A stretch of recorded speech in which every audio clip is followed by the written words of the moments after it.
first fire has burned 800 acres. It is 76% contained. What you're looking at on your screen are just some of the latest facts coming in from CAL FIRE. Again, 4 active wildfires there. Also, as far as acreage, 40,000 acres have burned, and that number likely to rise, as well as the number of confirmed deaths. Officials do warn that number could increase as well over time. Structures destroyed, 12,300. Also important to remember, though, these fires are still burning, so that number also expected to increase here in the coming days. I do want to send it over to a statement from the sheriff in Los Angeles County. He was out there on the ground and filed this brief report, only talking for about a minute, but taking a look at just some of the damage he observed. I just took a drive here through.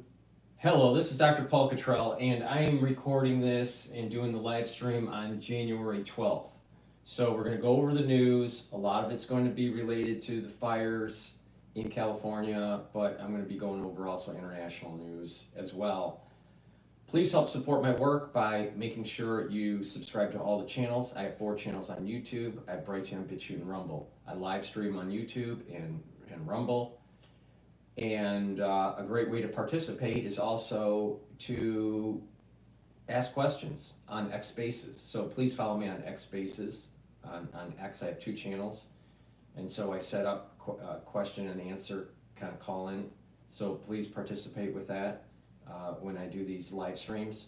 In addition, you can listen to my recorded podcasts on my website, the-studio-reykjavik.com. You can also listen to my podcast on Podomatic and Apple Podcast.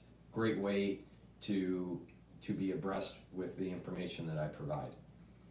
Another way to help support my work is to make sure you share the links and ask your subscribers, your followers, to subscribe to my channels.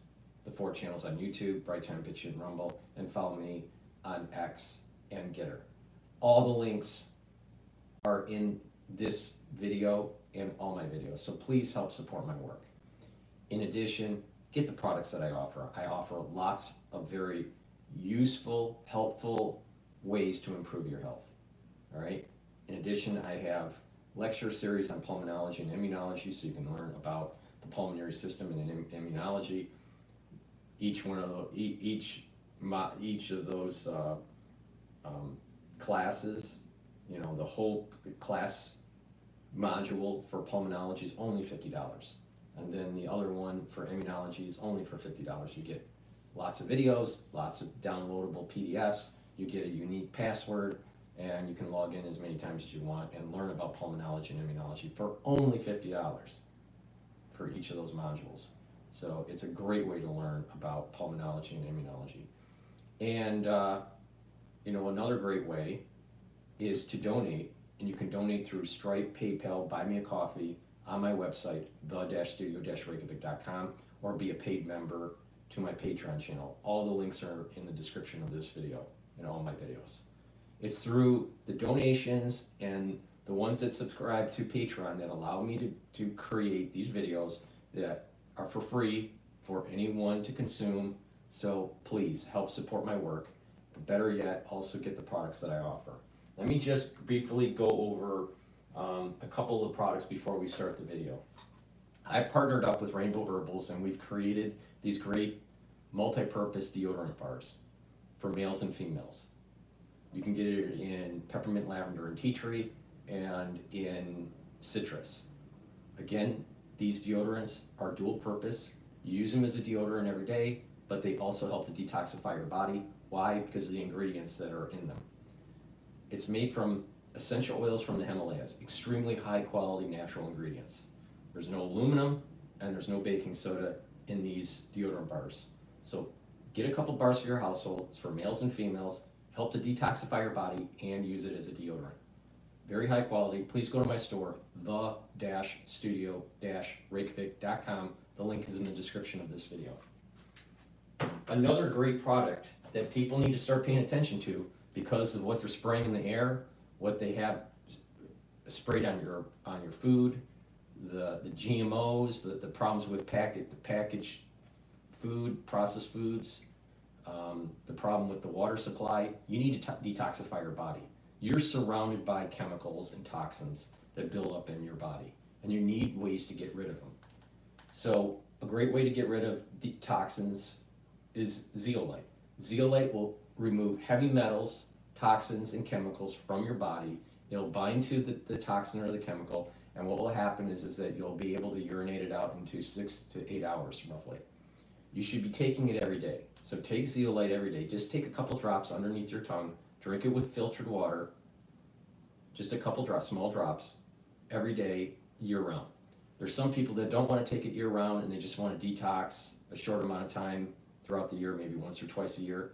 A great way to do that is to take maybe 4 or 5 drops underneath your tongue, just small drops. Drink the filtered water each day until the bottle is done, and then do that once or twice a year. It's up to you, but it is better to take it every day. So please go to my store, the-studio-reykjavik.com, and get the zeolite. This is a very high quality way to detoxify your body. And guess what? You're surrounded by a lot of chemicals. So make sure you filter your water, make sure you reduce the processed foods that you eat higher quality foods, and also clean your household and remove toxic cleaning agents that are in your cupboards or in your garage or in your basement, because those do degas. They get into the air and you breathe them in, and those chemicals do get into your system and disrupt your endocrine system and your immune system. So it's about reducing as much as you can the intake of these toxic chemicals, and then taking things like zeolite and detoxifying your body and eating healthy and improving your health, that will allow you to go through this whole detoxification process. But detoxifying your body is really important. Now we're at the beginning of the year. It's a great way to just start, okay, time to reboot, time to, get healthy, and, start getting in the mindset of doing a detox. So please go to my store, the-studio-reykjavik.com. I'll be talking about other products that help the detoxification process and help to boost up your endocrine and your immune system later in the broadcast. All right, let's go to live now about the fires. Now, I do have a take on this. I did a post on X about LA, and a lot of people don't realize that there's not going to be a quick rebuild. Lots of infrastructure has been destroyed. It's going to take years to fix the infrastructure. That's electrical, that's gas, that's water, right? So infrastructure has to be rebuilt. In addition, the permits for each building take approximately, in the best of cases, 9 months. Now, people would say, well, they can fast track the permits. I don't think they're going to be fast tracking the permits, because they're going to be overloaded with the number of permits that have to be looked over. So it's going to take about 9 months for permits. It takes approximately, once you start to break ground, right, it's going to take approximately 2 years on a good, typically 2 years to build. So you got 2 years plus the 9 months, so that's almost 3 years in a good situation. But because there's going to be such a large demand, the cost to rebuild is going to be higher. The number of construction workers won't be available, so there will be delays and cost overruns. The insurance isn't going to be there to help rebuild. And materials will be in short supply in the area. So it's going to take years, if not decades, to rebuild LA. Years or decades. It's not going to be a quick fix. It's not going to be a quick fix. Many people won't be able to afford to rebuild, and they move out. The problem that's happening, that people are saying in the LA area, is that now rental properties outside of the fire zones, so cities outside of LA, all right, rental properties are going up in cost, and people that have had homes for sale around the LA area, outside of the LA area, haven't been selling. But the brokers the real estate brokers are saying that there's going to be an uptick of people buying these homes. All right, so cost of living is going to go up because there's a lot of people that need homes and the supply is down. So in the short run, and maybe even the medium term run, housing costs are going to go up in the LA area. All right, so just keep that in mind. So there's going to be a lot of people that can't afford it and they're going to have to move out. Now some people stay in that area because of family or maybe work or whatever it is, but cost of living is going to go up, and the society isn't going to be rebooted really quickly. It's going to take years, if not decades, to rebuild LA. Now the question is, and I heard this from Biden, that there's going to be federal funds to help for the rebuild.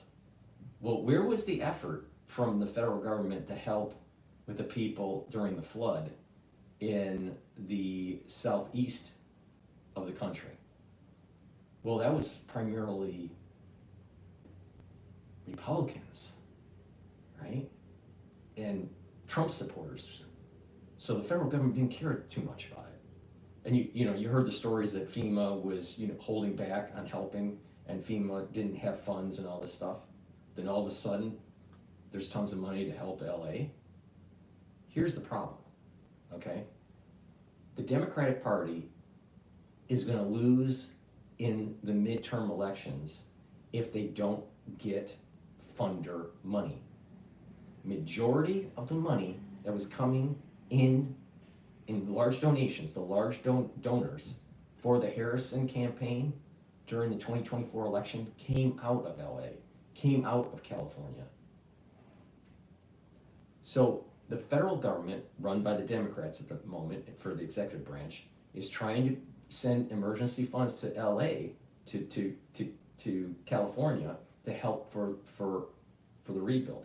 Now there are people that are pushing back, all right?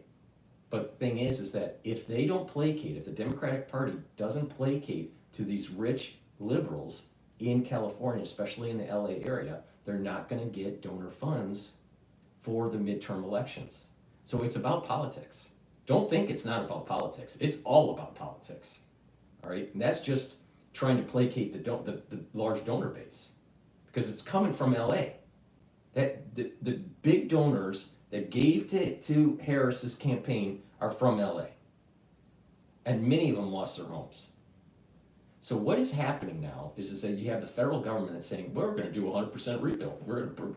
We'll have the money for it. We're going to spend $150 billion or whatever it is to help rebuild LA. It'll take forever, and there's going to be a lot of corruption. So Gingrich and others have said, don't give it to California. Don't even give it to the municipality to LA. Give it to the individual homeowners. Give it to the individuals that are in need, and bypass the state and the city. And that way you reduce the corruption, and in that way what happens is it becomes less of a political issue and it's more of a humanitarian need issue. And I agree with that. But here's the problem.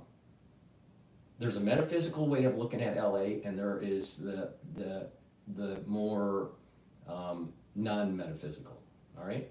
If we look at the metaphysical, the day before, I think it's the day before, it could have been 2 days before, but I think it was the Golden Globes, I never watch it, but I believe it's the Golden Globes, they were demonizing God during one of their presentations. And then shortly after, 24 hours, 48 hours, whatever it was, I think it was the day before, LA is in a ball of flames. See, people don't understand that every day, at every moment, every second, every microsecond, you're given a blessing from the divine to be safe, to live, to whatever. And some people deserve it, some people don't. But the thing is that every microsecond, you're given a divine energy. And if that energy is pulled away, or a curse is put down on you, and a blessing is taken away from you, bad things happen. They knew, I think it's called the Santa Ana winds. I think that's the term that they use. But these winds are a common phenomenon in the area.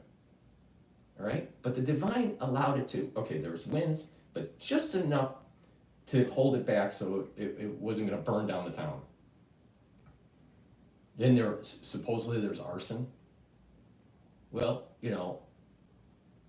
there's an individual that does it, but who does these arsonists?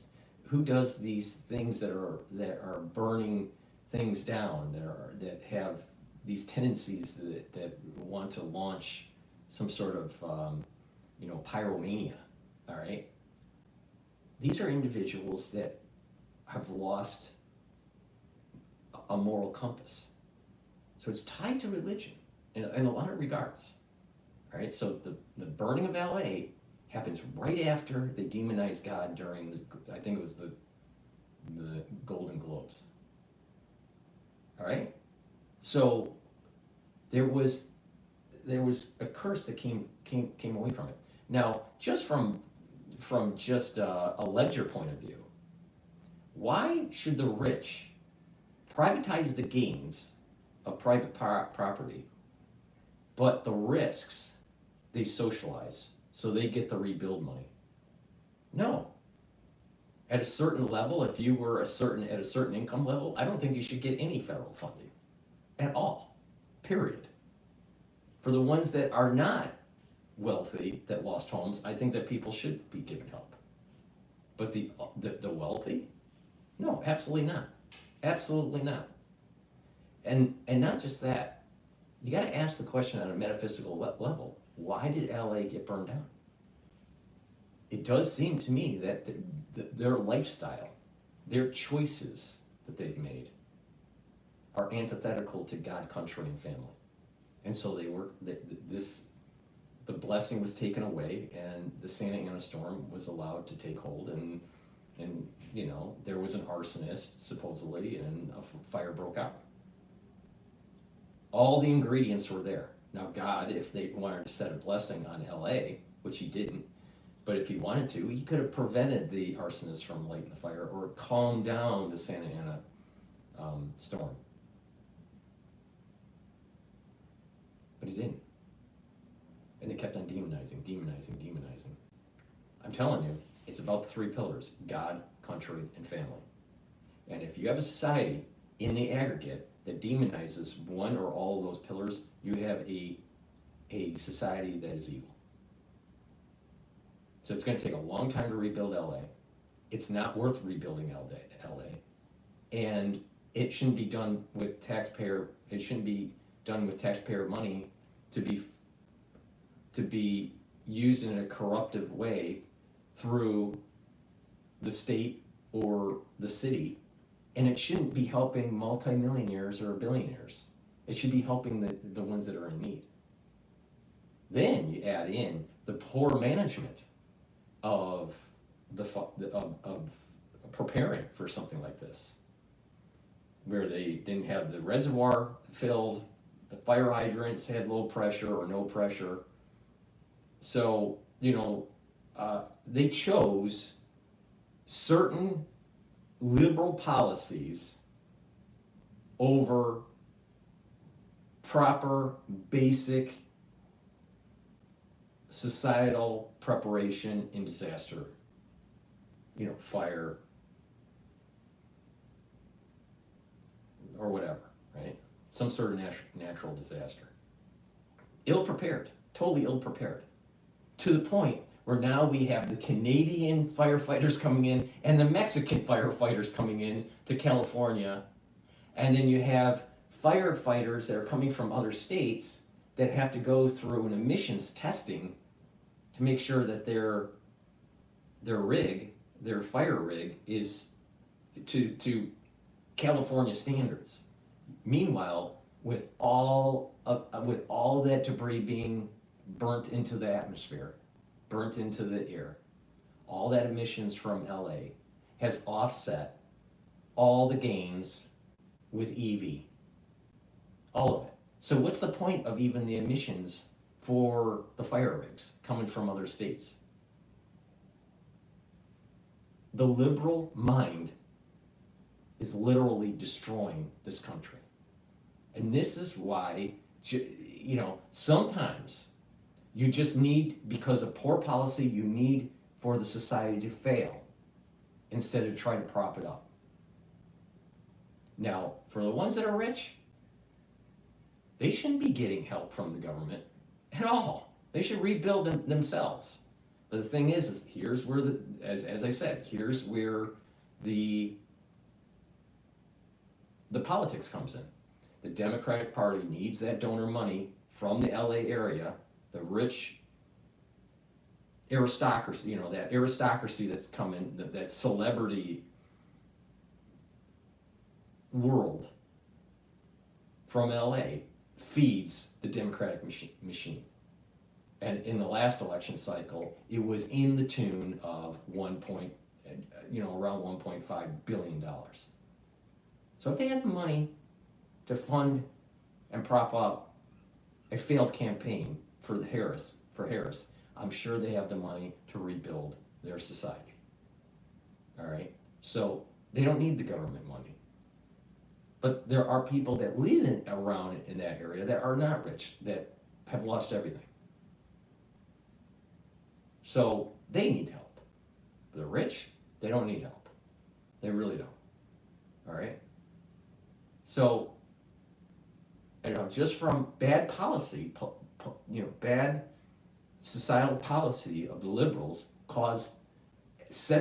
created an environment that set in motion to not be able to handle a disaster. And a disaster happens, and voila. And that's independent of if you believe in the metaphysics of this. I personally think that there is a metaphysical component to this, that society demonizes God, country, and family so much in the aggregate that it was cursed. And, I warn people that after October 7th, 2023, that, America is going to be cursed and blessed. And it depends on what side you want to go on. And it goes back to the soul roots, and I've said this multiple times. There's the Jacob soul root and there's the Esau soul root. And when Esau splits and part of Esau turns positive, part of Esau turns negative. All right? So it's the head of Esau that's positive and the body of Esau that's negative. So, but the reality of the situation is that America as a country, there is a soul root that feeds the country its source of energy and its source of blessing and curse. All right? And it's a mixture of Jacob and Esau. But the complication is as we're moving towards these tumultuous times, there is this polarization of Esau's soul root where it's a positive and a negative. And the positive aligns itself with Jacob, the negative ends up dying, gets killed. There's literally a decapitation of Esau. There's a physical decapitation and there's a spiritual decapitation to allow for the positive and negative. Now, many people that are coming from the LA area that are ultra-lib, they're part of the negative part of Esau. 100%. 100% on this. So don't be surprised that these things continue to happen in the country. It's going to happen. It's going to get worse, and it's not only going to be on the ultra-liberal, it'll be on also the ultra-conservative. Because an Esau isn't just, a negative Esau is not just an ultra-liberal. It's an ultra-conservative, where they're only thinking about the country. They're only thinking about themselves. So, more bad stuff is going to be happening, for sure, in 2025. Now, unfortunately, a lot of people are in need and a lot of people are hurting. But the thing is we're living in tumultuous times. And if we keep on not paying attention to the God, country, and family concept, more of this is going to happen. And if people that are aligned to Esau, with their soul root, is more aligned to Esau, you got to pick what side of Esau you're going to be on. You're going to be on the positive side of Esau, or you're going to be on the negative side of Esau. Some people are on the side of Jacob. They don't have to worry about it. Some people are on the side of Ishmael. They're not going to have to worry about it because Ishmael and Jacob align. So The brothers of Abraham aligned to fight Esau, but only the negative side of Esau, because part of Esau actually repents. That's the positive Esau. So many people in the United States, many, are aligned with Esau. Now the question is, and it's through free will, are you going to be part of the positive side or the negative side? Esau's getting decapitated. So what side do you want to be on? But people won't pay attention, and more of this will happen. All right, so let's go to the update from Live Now. So folks can get a better look at it. Can you explain to me, and you'll see it in a second, essentially what we are looking at?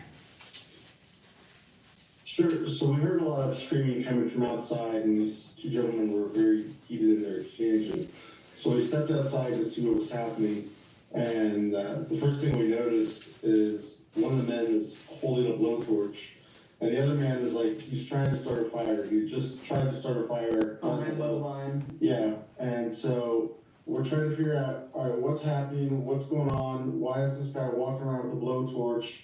And he does not, I'm like, when we first stepped outside, we were like, hey man, just set the blowtorch down and let's figure out what's happening. And like, he was not gonna set the blowtorch down no matter what, and it wasn't gonna happen. And we're like, hey, let's figure out what's happening, put the blowtorch down, we can all talk, let's figure this out. So this seems like that this is really arson, and a group of people are coordinating to create the arson. But it goes back to what I said, that doesn't nullify the metaphysics. God's allowing these arsonists to take place.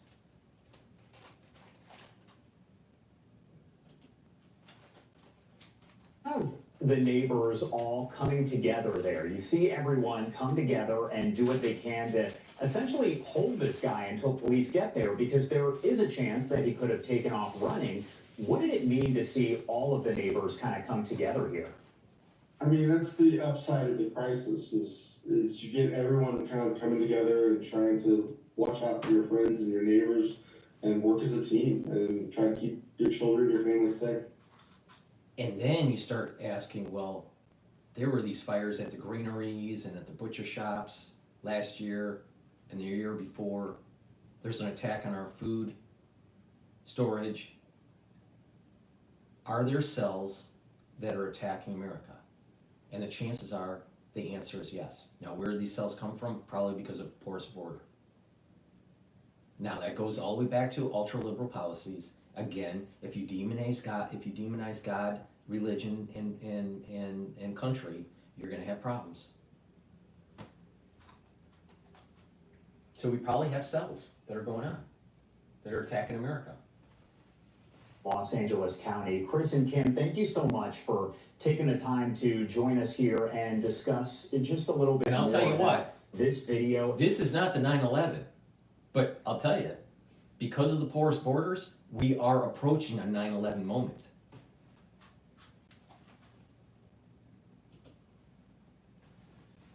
Stay alert and make sure that you help your neighbor. That's what it's all about. That is definitely all very good advice. Thank you again for taking the time to join us, and please stay safe. Thank Thank you. you so much.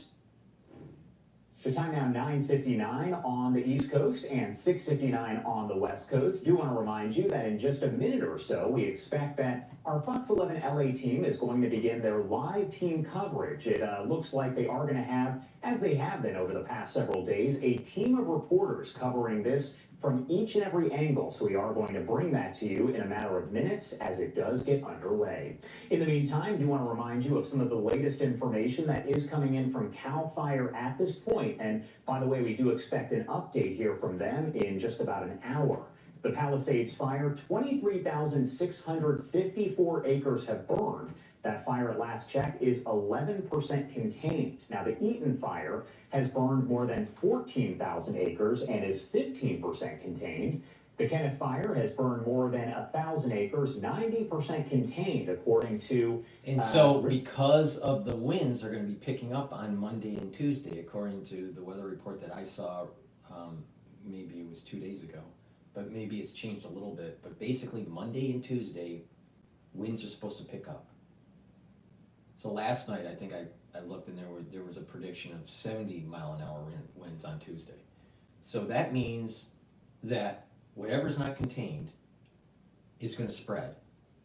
If additional fires are ignited, either because of our arson or because of the ash spreading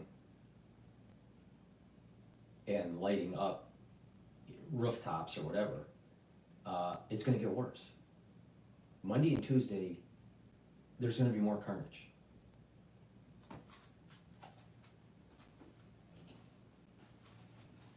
Fire, where firefighters are slowly gaining the upper hand. Here's more on the devastating and relentless Palisades fire. It has taken the lives of at least 5 people. That number, of course, is expected to go up. 150,000 residents are currently displaced, some 12,000 structures destroyed or damaged, and firefighters have made progress, though, thanks to calmer winds. But, unfortunately, new Santa Ana gusts are on their way. National Guard troops are helping, and police are warning looters that they will be prosecuted. And firefighters battling the Eaton fire, working overnight to create more fire breaks. Containment now up from 15 to 27%. But just a few hours ago, we saw that fire flare up once again near Angeles Crest Highway and Altadena Drive. Eaton so far has burnt through over 14,000 acres, destroying 1,200 structures, and it's now threatening at least 40,000 more. Now think about this. The amount of destruction that has happened is more than 2 Manhattans. It's going to take a long time to rebuild. A long time. A long time. This is not something that's going to be quick. Now, I want to go to Fox and I want to hear what Joe Rogan, Mel Gibson, and Tyrus has to say about California leaders. I think this will be interesting. Can we stop with the self-care weeks? Like, what if we did adult weeks instead? Think about it. Instead of laying in bed and rotting away, we literally just dedicate an entire week. How crazy it is that they spent $24 billion last year on the homeless. Yeah. And what do they spend on preventing these wildfires? Zero. Zip. And then he gets on TV and pretends like everything's great. Mm-hmm. And California's the best. We have the best state. We have the most amazing economy. I'm like, you're out of your mind, dude. You've ruined the state. And in 2019, I think Newsom said, I'm going to take care of the forests and maintain the forests and do all that kind of stuff. He didn't do anything. Didn't do anything. And then on top of that, they cut the water off. Yeah, that's right. Yeah, it's all funny. And then I think all our tax dollars probably went for Gavin's hair gel. I don't know, but it's like, it's sad. Mel Gibson and Joe Rogan talking about the states. I think Mel Gibson left. Oh, actually, all his stuff burns. Now he's going to make a decision whether he wants to get out of there. It's devastating. Over 10,000 structures, so many homes, lives, neighborhoods just gone. And you say to yourself, well, there's some things called natural disasters. You got Sandy, nobody's fault, but we are ready. Then you have hurricanes hitting North Carolina in the mountains, unprecedented. It's no one's fault, but are you ready? I don't think that governor did a great job, especially compared to the governor in Florida, Governor DeSantis. Does anybody think that Gavin Newsom and Mayor Karen Bass were ready? We find out about these huge water tanks. They say the first water tank was out in a few hours. The second one out by the end of the day. The third one was out by the next day. And by Thursday, there was no water in Pacific Palisades for firefighters to even open up the hydrant, so they stopped. Please don't tell me that you had a plan. Don't. Joining us now, Tyrus, Fox Nation host, author of Enough Said, daily panelist, and sometimes host of Gutfeld, host of Maintaining Tyrus on Outkick, and also he's got some events coming up too. He's stand-up comic. Tyrus, welcome back. Always a pleasure, B. So Tyrus, we wanted to open up with Rogan and Mel Gibson, just talking about the incompetence on the West Coast. Outside Katrina, do you ever remember more anonymous feeling, more of an anonymous, unanimous feeling that these executives are over their heads and unprepared? Well, I think New Orleans echoed that as well, unfortunately. I grew up in California. I moved to California from Boston when I was, I think, 8. And from the day I can remember, every year there was fire rules and wind rules. You wouldn't make a fire camp. You wouldn't go camping during the windy season because you can't make a fire. There was never fireworks. You had drills. If you saw somebody lighting matches, you were supposed to report them. So it's not like this isn't something that Californians grow up with and understand. And it's not like that we haven't had issues in California with fires over the past decade. What's shocking is the level of incompetence and arrogance from these officials, that they spend so much time on DEI stuff and diversity stuff and dumping millions and millions of dollars into the homeless situation. Adam Carolla made a great point. There's hundreds of thousands of Californians that are literally homeless now, and yet they're not sleeping under freeways and in tents. They're part of the community. They have family, friends, and they're able to find places to go. They're able to evacuate places to go. So there's a complete disconnect with you're dumping money on a group that doesn't necessarily want to be helped in that way, because they're either a drug addict, a criminal, or suffering severe mental health.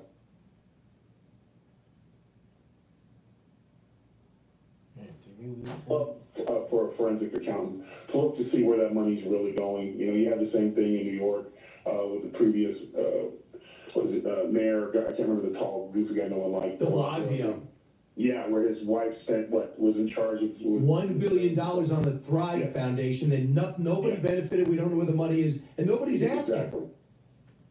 And that's the problem. But also the other side of it, Californians, this is what you get when you vote for the picture on the box.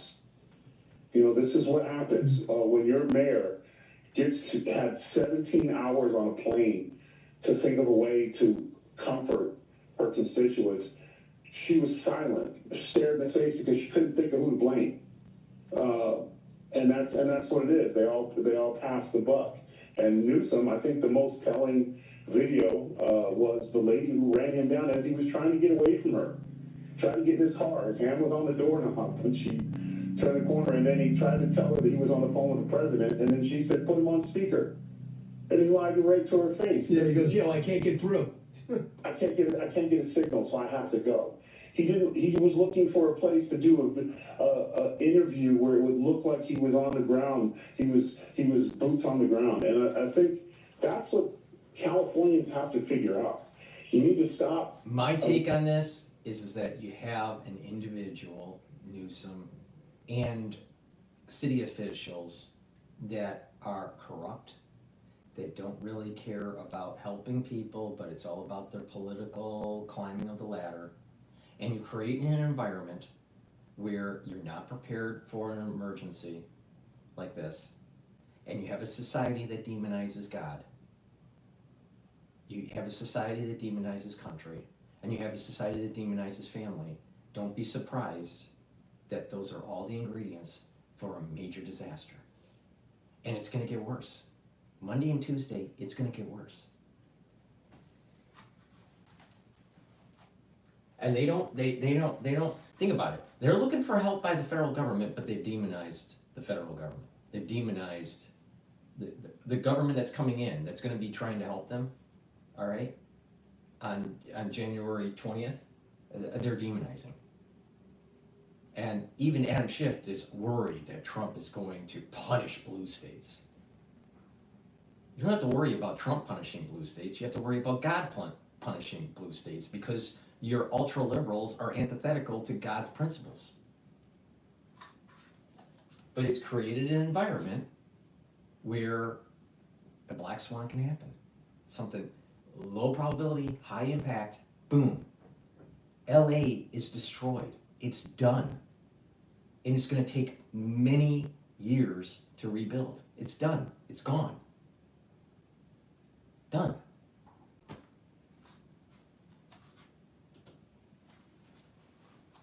People based on the boxes they check and hit the resume. it's someone that has at least skin in the game when it comes to wildfires in California and natural disasters. I remember the San Francisco earthquake when I was growing up was a big deal, but it was unified. Now I remember there was that great picture. I think it was Will Clark helping one of the children get out of the stadium, but there was a plan in place, and there was, and it wasn't days after where you had, the government officials coming out and talking in past tense. Their press conference, I don't know what was worse with that, the silent stare or the completely unintelligent press conference where she was talking like the fire hadn't got here yet. So here it is. Listen to this. Cut 12. We did not see a single fire engine. We watched as Good Samaritans guided traffic. There was fear and there was a lot of confusion. You were out of the country at the time. What explains this lack of preparation and rapid response? Let me just say, first and foremost, my number one focus, and I think the focus of all of us here with one voice, is that we have to protect lives, we have to save lives, and we have to save homes. Rest assured that But that's only after the fact. They should have had that mindset before the fires. But they were focused on other things. And these people that are in these high positions are making a lot of money per year. And they have failed.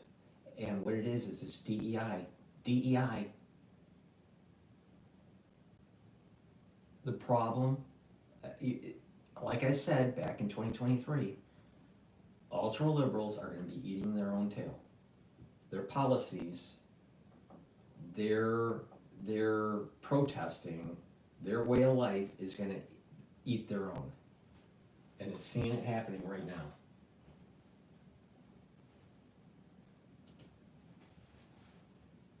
Assured, let me finish. Rest assured, when that is done, when we are safe, when lives have been saved. Enough. We'll go back and do a forensics on what went wrong. I don't believe for a second that those water tanks were full, number one. No, they weren't. And number two is the president said that the electric went off and the pump stopped. That's why the hydrants didn't get anything. Did you tell the governor that, genius? Because he's never said a word about that. Where'd you get that from?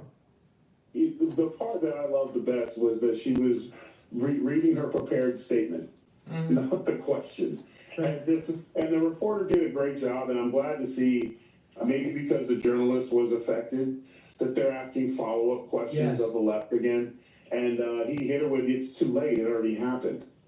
And she's like, let me finish. And she had to be aggressive, and because he was being misogynistic, I guess, by questioning her. I guess no one told her that she was the friggin' mayor. And she kept going with her statement, and that's perfect. Cut it off. They're unprepared, and this is a growing trend again. New Orleans, the nightmare, and then you get the politician is in there, and they say, well, we had a plan, but the terrorists beat our plan. In New Orleans. So and then I guess now the mayor's gonna say, we had a plan, but the fire beat our plan.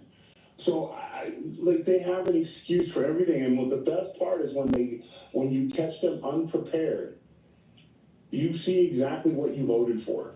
There was no incompetence that were voted in, DEI, identity politics, lack of preparation, corruption, being paid way too much for these positions, and you have a society that is demonizing the three pillars: God, country, and family. Don't be surprised that is a mix in the cauldron of bad omen, of bad things are going to happen.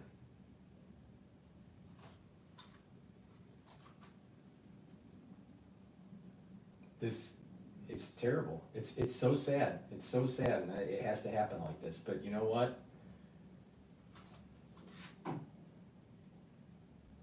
Individuals, like I said, that are tied to Esau, they're going to be split towards either the positive side of Esau or the negative side of Esau.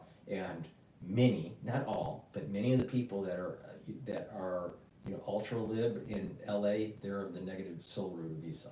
and they're being punished. They're being punished. Right? It's going to get worse. It's going to get worse in the United States because there's going to be a curse that's coming down on many areas of the country.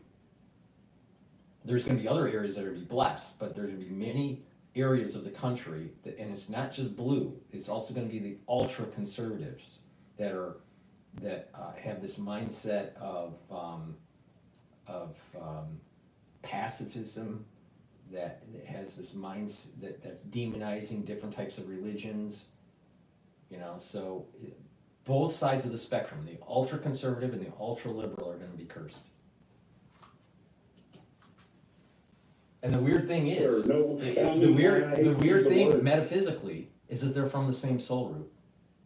The ultra lib has a different mindset, but they're from the same soul root. Esau, negative. Ultra conservative. Esau, negative.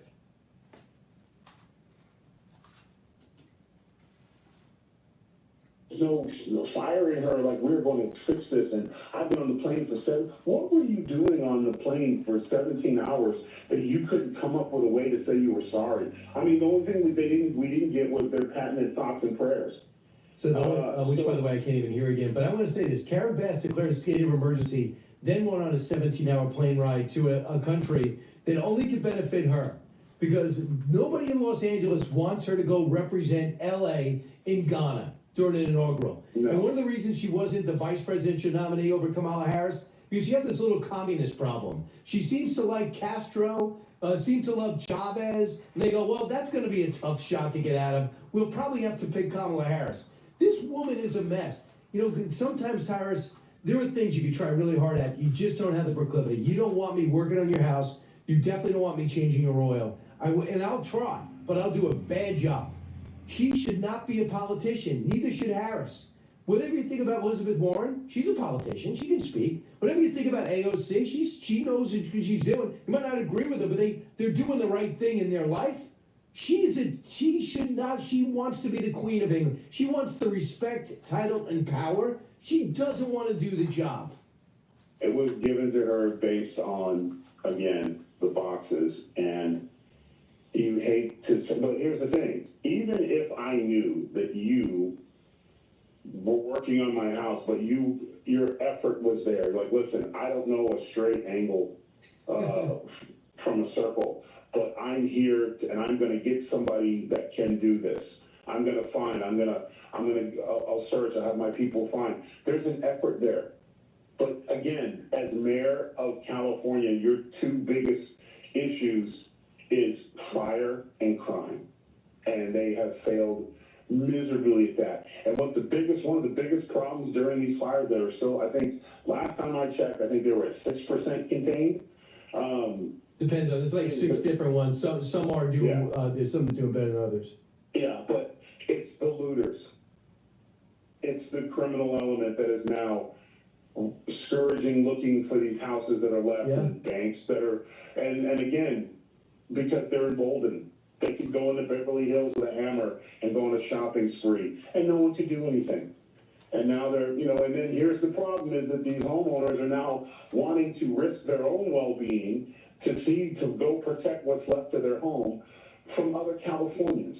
Like, this is the state of anarchy that the state that I love, that I grew up in California. So now, not only do you have bad policy because of ultraliberalism, not prepared, the curse, if you believe in this whole concept of the metaphysics, the curse that came down, and then because of the lack of morality in the society, you have to worry about the theft.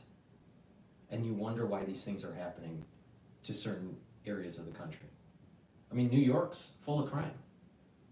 The problem is that many people in New York are ultra-liberal, and they have these policies that are hurting the society. The same thing's happening in LA. The same thing.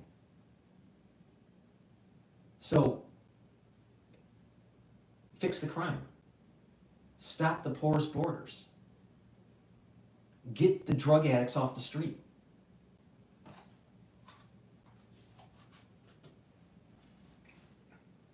one of the California's a coolest places in the shithole world. now. You know why? Because you could literally go to the beach on Saturday, go to the mountains on Sunday, Monday hit the desert, you know, and then go down and be in the city. It had everything for everyone, and they have turned it into, it is just, it's successful.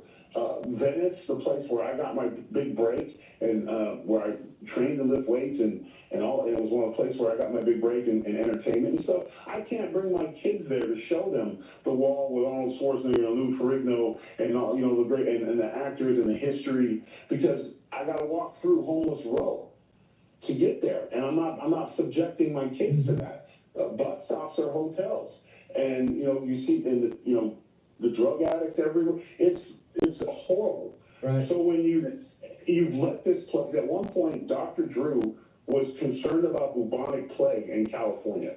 So, I mean, this is what these guys have done, but there's never eyes on it. New Orleans, even worse. No one ever questioned the mayor is corrupt. The lady has a career of an ineptness, but they always seem to find each other, and now we've had horrible things happen, and their best answer is, well, President Trump's making it political. You're damn right it's political. Well, you know what they say. You know what they say about addicts. You got to hit rock bottom. You have no other options. Then you got to make choices. Yeah. This could be the rock bottom where people turn around and say, as Justine Bateman said last night to Jesse, he goes, "We got to stop looking at an R&D next to their name and look at competence."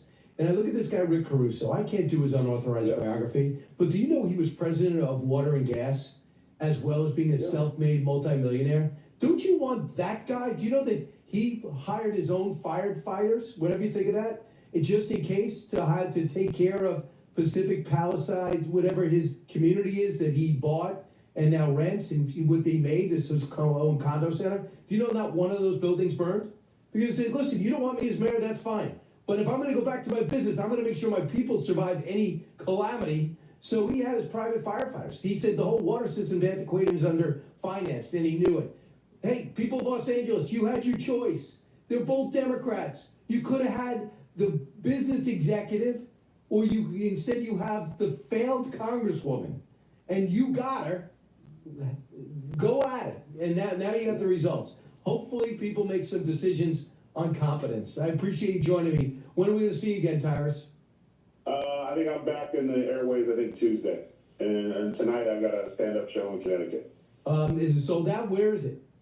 Yeah, it's sold out. All I know is I have about 45 events. So I know I'm in Connecticut tonight and New Hampshire tomorrow. Where do we go to see you on stage? What website? You just hit my Twitter up or my Instagram. Okay. And they'll have all the dates and... Before we go to another video, please help support my work by going to my store, the-studio-reykjavik.com. The link is in the description of the video. It's the-studio-reykjavik.com. Taking a probiotic is really important for your health, your overall health. I have it in a veggie cap form and a powdered form. I prefer the powdered form because I just mix it with soft foods like hummus or yogurt or whatever. You can also mix it with just filtered water. But you can get it in the veggie cap form or the powdered form. A good probiotic is really important for your overall health because you want to repopulate your gut with a good gut biome to be able to break apart your foodstuffs and to be able to absorb those nutrients. In addition, by taking a good probiotic and improving your gut biome, you're going to improve your immune system. You're going to improve the mucosal lining in your gut. You're going to reduce leaky gut syndrome. You're going to have a thicker mucosal lining, just more improved. You're going to have better metabolism. You're going to have better mood. You're going to have better mental clarity. And you're going to also have a better communication between your liver and your gut. Your liver detoxifies your body. If you have an unhealthy liver, it's problematic. All right? So good gut biome also helps with the liver. In addition, having a good gut biome will help with your skin, with your hair, with your nails. You can see manifestations of a bad gut biome by looking at people's skin. So please go to my store, the-studio-reykjavik.com, get the powdered version or the veggie cap version, Take it every day, improve your gut biome, and improve your health and your metabolism. And by bringing down that inflammation, you're going to be improving your immune system. Another great product that I have on my store is the structural nano silver soaps. So go to the store, get a couple bars of the charcoal tea tree. It's very high quality, way better than anything you're going to be getting from Procter & Gamble. So please go to my store, the-studio-reykjavik.com, and get the structural nano silver soaps. Get a couple bars for your household, very high quality. And another great product that I have, when you get older, you start to atrophy muscle. All right, around age 40, you start atrophying muscle. So it's important to do some resistance training, but also proper supplementation. And that proper supplementation is Myotrol. Myotrol will help you build muscle and also maintain muscle, especially when you're older. It also helps to improve the mitochondrial health, so you have more ATP. You need lots of ATP to maintain muscle. In addition, if you're an athlete, either young or older, taking Myotrol will help to improve your strength and musculature. This has flavonoids, polyphenols, and lignans. So it has antioxidants. It's going to bring down inflammation. It's going to improve your mitochondrial health and help build your muscles. This works really well with gladiator barley, which is a protein, and this stacks really well with Boomer Boost. So please pay attention to the stacks, but you can take Myotrol by itself to help build up muscle, but it works really well. There's an added benefit when you mix it with Boomer Boost and gladiator barley on my store, the-studio-reykjavik.com, especially if you're an athlete. It's really important. When you're older, you need to maintain muscle. A lot of people don't realize that a lot of the problems that people start having with their back is because they're losing musculature and they're not working out and not doing resistance training and doing back muscle exercises and stretching. But when you're taking Myotrol and you're doing these back exercises, stretching and weight lifts, then what's going to happen is that your posture is going to increase, and the skeletal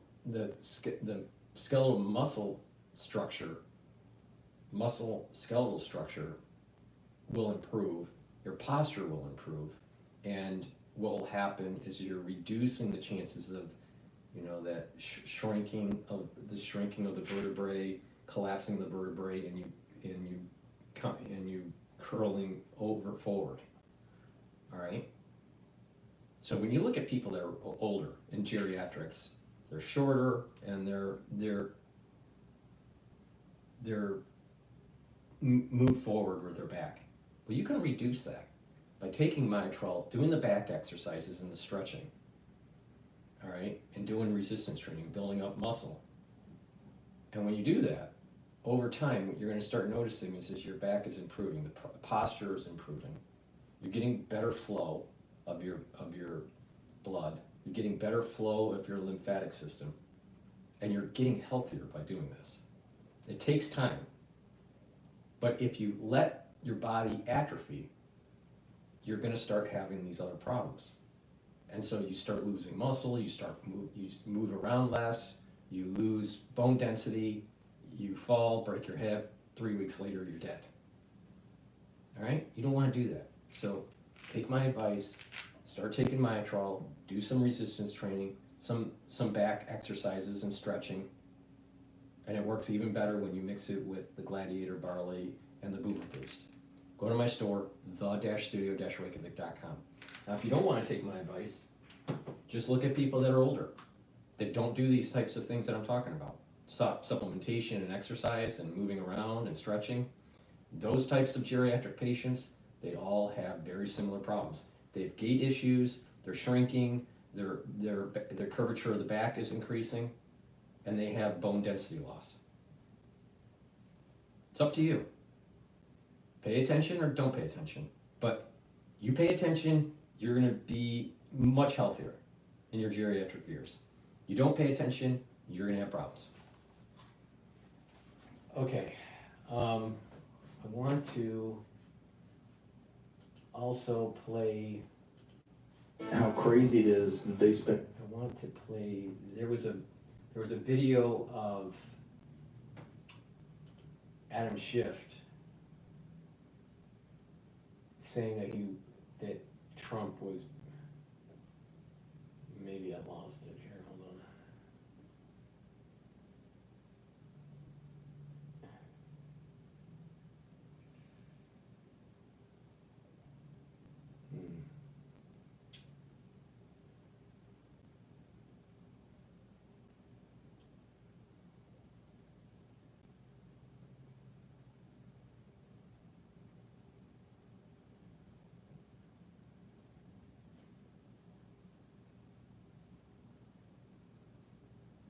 All right, let's play Kevin O'Neill about Newscomb.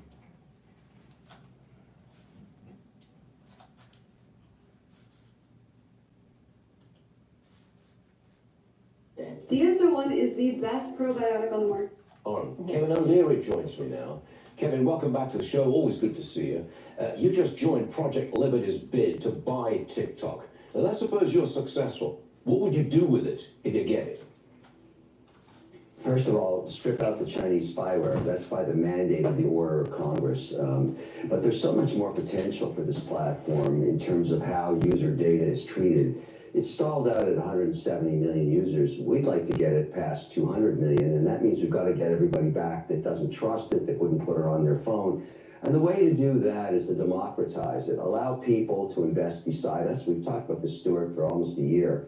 And we've set that site up now. It's wonderfultiktok.com. You can register your interest. Come into the deal at the same price I'm getting. Number two is make the data owned by the user so that you, if you don't want to share it, you don't have to. But if you do, become our partner and get paid for that. So all of a sudden, all these users find a very sticky platform that's democratic, that's secure, and they get paid. For example, I'm not interested in car ads. I want to learn about watches. So everything about watches, I want to learn. I want to be advertised to, and I want to get paid. You get to do that. The third thing I think everybody's going to find attractive, including Trump, is we're going to open it so that it's interoperative. So if you're posting on Truth Social or on X, click here to populate TikTok. Everybody would want to do that. And we would ask others like Instagram and Meta, let's do the same thing. Let's share two ways.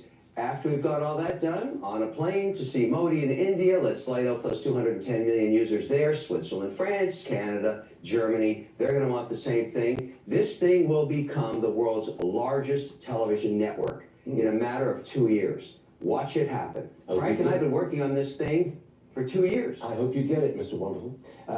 Governor Newsom blames the fires on climate change. You blame him. I've been saying that California is in desperate need of a change in politics. What say you? You know, I whimsically said last year, probably with you, that California is a dumpster fire.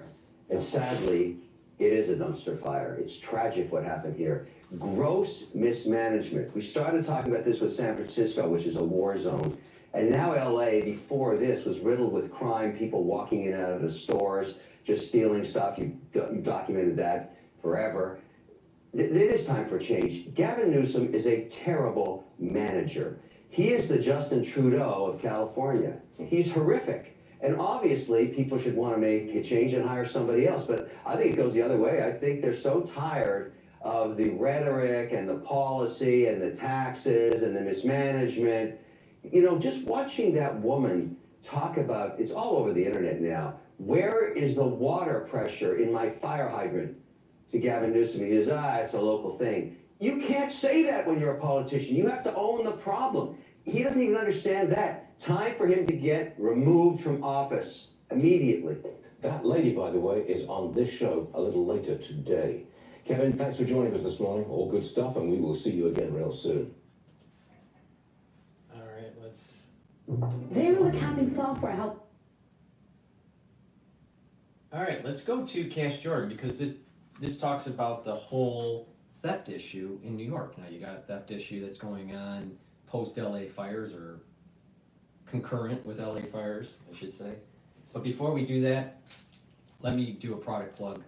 Please help support my work by improving your health. Follow my protocol to improve your immune system and to slow down the aging process. taking turmeric is a great antioxidant. It soaks up free radicals, but it also brings down inflammation. Ashwagandha also brings down inflammation. It controls cortisol levels, it controls your blood glucose levels, and it works synergistically with turmeric. By taking these together, you're going to improve your immune system and your cardiovascular system. And by bringing down inflammation, by bringing down that chronic inflammation, you're going to age slower. Having chronic inflammation speeds up the aging process and weakens the immune system, because high cortisol levels and constant inflammation is immunosuppressive. You don't want that, all right? High cortisol levels will weaken your immune system. So you need to bring that down. You need to calm it down. So by taking turmeric, you calm down the pro-inflammatory cytokines, you soak up free radicals. Taking ashwagandha root, you're bringing down cortisol levels and controlling your blood glucose levels. Taking them together, it's an added benefit, improves your immune system and your cardiovascular system. Please go to my store, the-studio-reykjavik.com. Another great product that I have is C60. C60 soaks up free radicals. It's very potent. Take a teaspoon a day. You can get it in a 2 ounce, a 4 ounce, or an 8 ounce configuration. You can get it in avocado oil, extra virgin olive oil, or MCT coconut oil. And by taking it every day, you're going to slow down the aging process. You're going to soak up those free radicals and improve your mitochondrial health. That means that you're going to have more ATP, and you're going to have a better immune system and a better endocrine system. So please go to my store, the-studio-reykjavik.com, and get the C60. I'll be talking about this later. This stacks really well with many other supplements, such as NAD+, ubiquinol, NAC, resveratrol, the turmeric and the ashwagandha. I have 3 pillars for the core, and then you add additional supplements. The 3 pillars are neutralize pathogens with structural nanoslowers, soak up free radicals with C60 and strong antioxidants, and bring down inflammation by taking the turmeric, the ashwagandhas, and the lignans. By doing that, you're going to improve your health, you're going to improve your immune system, and you're going to slow down the aging process. So please go to my store, the-studio-reykjavik.com, and get the C60 in avocado oil, extra virgin olive oil, or in MCT coconut oil. Take a teaspoon a day. All right, let's go to Cash Jordan here. The NYPD is looking for several suspects in a drugstore burglary pattern. Police say these suspects were involved in 8 different incidents where they tried to break into pharmacies by breaking their glass doors or rolling down those heavy security gates. Great, just what we need, a new robbery pattern targeting pharmacies in New York, many of which are having problems staying open. With Walgreens, CVS, and Rite Aid closing a combined 40 locations in 2024 alone, leaving New York with about half the number of pharmacies it had just 10 years ago. Before our leaders thought it would be a good idea to stop sending thieves to jail where they belong. We've spoken to several managers at various drugstores around New York City. Though none would go on camera, all tell us they've seen an increase in thefts. Millions of dollars in stolen goods seized in Queens and put on display for the cameras. The thieves had an eye for cosmetics, beauty products, designer clothing, and accessories. The shoplifting concerns are part of a growing trend in the city, but due to current laws, many of those arrested were released back on the streets to do it again. This man just came in, grabbed a whole bunch of makeup stuff that was on the side, and just ran out. Security tried to stop him, but he was already gone. Raphael and Sean Martez have been getting their prescriptions filled at this Walgreens for at least a year. They believe shoplifting played a role in the store's closure. They have it locked up because sometimes they get boosters that come in there and steal their stuff. I don't know if they're stealing it from here, they're stealing it from another place. To sell it here? These plexiglass screens and all these other inconveniences creates additional friction, and friction is the death of retail. And it's like nothing is being done. So do you feel like it's getting bolder? Yeah, it definitely is getting bolder.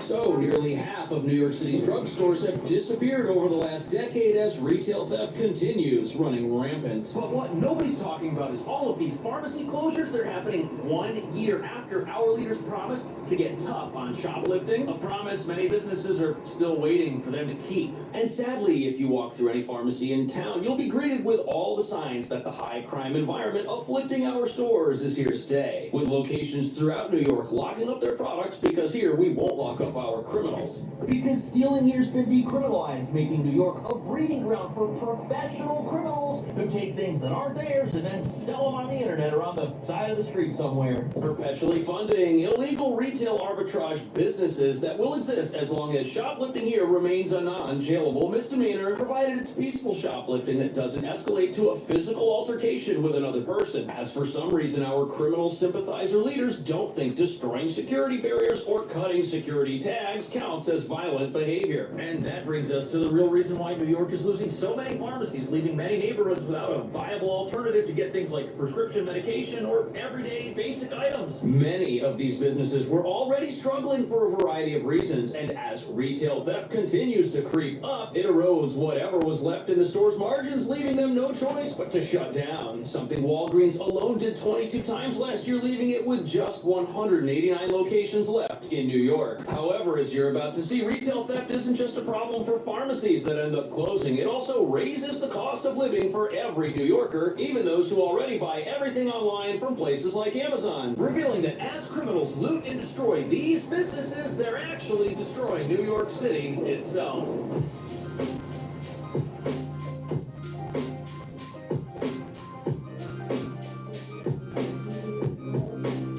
So New York City has obviously got a lot of former retail storefronts that have been shut down. But if you want to see what out-of-control retail theft is really doing to the city, take a look at the stores that are still open. Like this one, where pretty much everything is locked up behind plexiglass, except for low-demand products nobody's buying right now in New York, like sunscreen. Look at this. Even the picture of the product that is here, so you don't steal the actual product, even it's locked up, so you don't steal the picture. But on top of all this in-store security, you'll also see something else, a blinking camera array on top of this CVS, with flashing lights meant to scare criminals into thinking the police could be inside, or at least watching. But sadly, none of this security is having the intended effect because our stores are still shutting down. It's terrible what's going on. Raphael and Sean Martez have been getting their prescriptions filled at this Walgreens for at least a year. They believe shoplifting played a role in the store's closure. I have seen it happen right in front of my face. This man just came in, grabbed a whole bunch of makeup stuff that was on the side, and just ran out. Security. So, as you can tell from all this security plastic, these places are getting robbed constantly, sometimes right in front of paying customers. And look at all the cracks around this product locker here on this Tide. It's almost as if somebody tried to tamper with this and break through it to get at the products underneath. And before we get into the unstoppable proportions this crime wave has now reached, look at who the real victims are from all this stealing. Now, of course, the store itself is a victim of crime, obviously, but the people who live near a place like this, they're the ones that suffer the most, because after a store like this is gone, where do they go to get the things they need and have relied on buying from it on a weekly basis? And what about the people that work in a place like this? Once it's gone, where are they going to work? Now, yes, every time a store like this shuts down over crime, the brand always says that they'll do everything they can to redeploy their workforce to other locations. But that just hurts everybody, because now the people who work at those other locations are going to have less hours because there's now a surplus of workers. If the workers that were at a store that closed can even get to whatever location they've been redeployed to. But even if the workers can get to the new location, so can the criminals. In fact, they ride around on the subway here for free because we don't care about fare evasion either. And that's the real problem here, because if customers need a new store to shop at and workers need a new store to work at, criminals, they're going to need a new store to steal from, and everybody's going to end up at whatever store is still hanging on. And hanging on is definitely the best way to describe it. After one Upper East Side pharmacy closed, the sole surviving location said that they were getting robbed once an hour. And as you're about to see, closing stores is not going to put a stop to New York City's theft problems at all. In fact, it's only going to make it worse. Another guy, while he was chasing him, stole candy. It's like nothing is being done.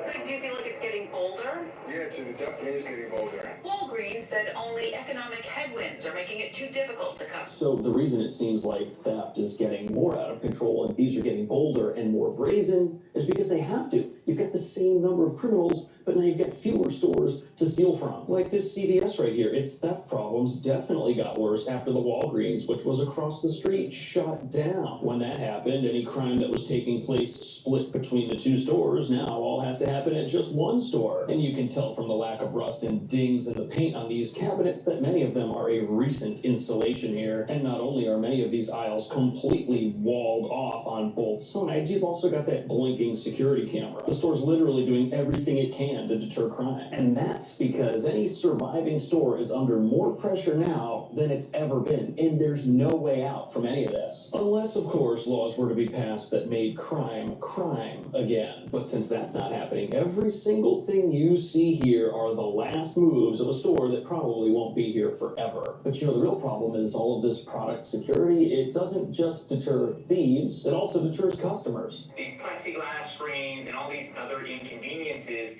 that are added to customers who are simply there to make a purchase creates additional friction, and friction is the death of retail. Walgreens said in a statement, Friction is the death of retail. He's 100% right, and if it takes longer to buy things in a physical store, less people are going to put up with that. But it's not just the inconvenience factor that's a big deal here. All this security costs money. It's not free, because every time somebody wants to buy something, they need a human to help them get it, and that costs money. And that money can only come from one place. Just look at the price of this deodorant. It's absolutely expensive, almost $20 when a 3-pack of the exact same stuff costs $23 on Amazon right now. That's crazy. And if prices are going up and convenience is going down, what reason is there to even shop in a physical store anymore? You'd literally have to be desperate for some overpriced item and need it immediately for some sudden purpose to even go into one of these places. But if things are 3 times the price of what you can get them for on the internet, people are going to change their habits, and most people are. They're willing to wait a couple of days to get their dryer sheets. Just order your dryer sheets ahead of time. That way you don't have to run out and then come into a store and pay more than you pay on the internet. However, the internet is a double-edged sword because it's both the cure for in-store theft and the cause of in-store theft in many cases. Because although you can't steal these cleaning products from Amazon as it's online, someone else could steal them from a place like this and then resell them back to you. And that is the whole reason stores like this, no matter how well guarded they are, may not have a whole lot of time left, at least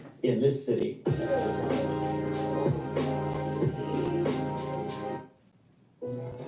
Okta simplifies user enrollment by providing seamless customer identity and access management, so... In other words, Okta helps your customers sign up in a snap.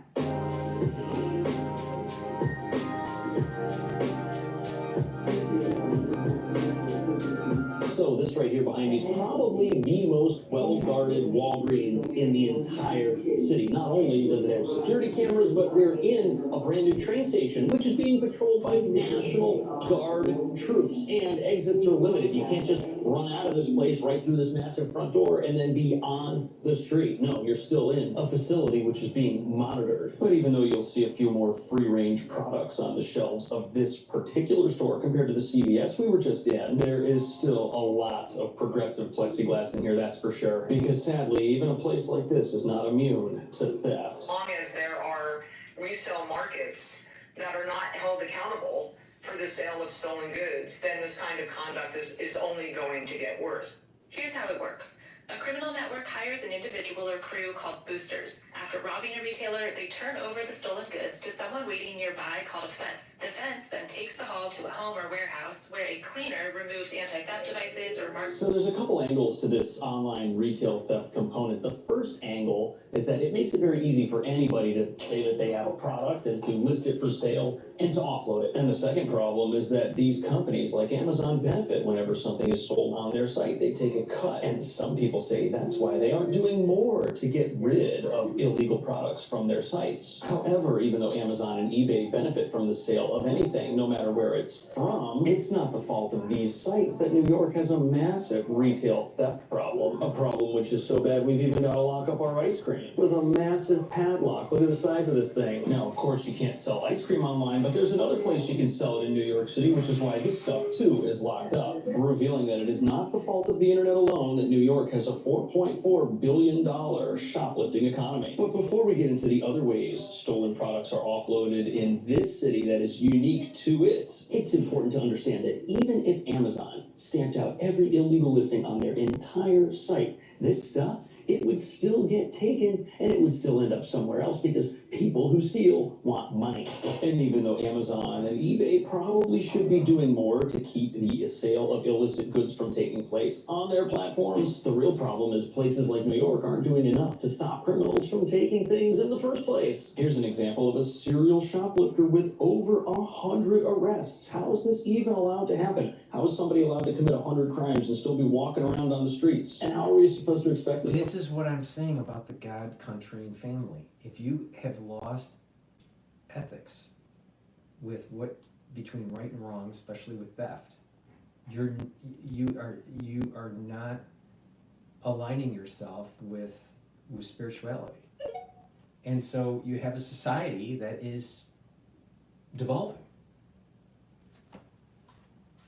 You know, this is crazy. What's going on in New York is crazy, but you know, on top of it, to add, you know, insult to injury, what's going on in LA? People lose their homes and then, you know, people are going in trying to steal people's property while people have evacuated.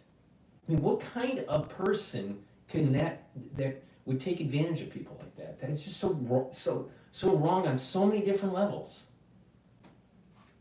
It's crazy. But, you know, ultra liberals, they don't want to do anything about the crime.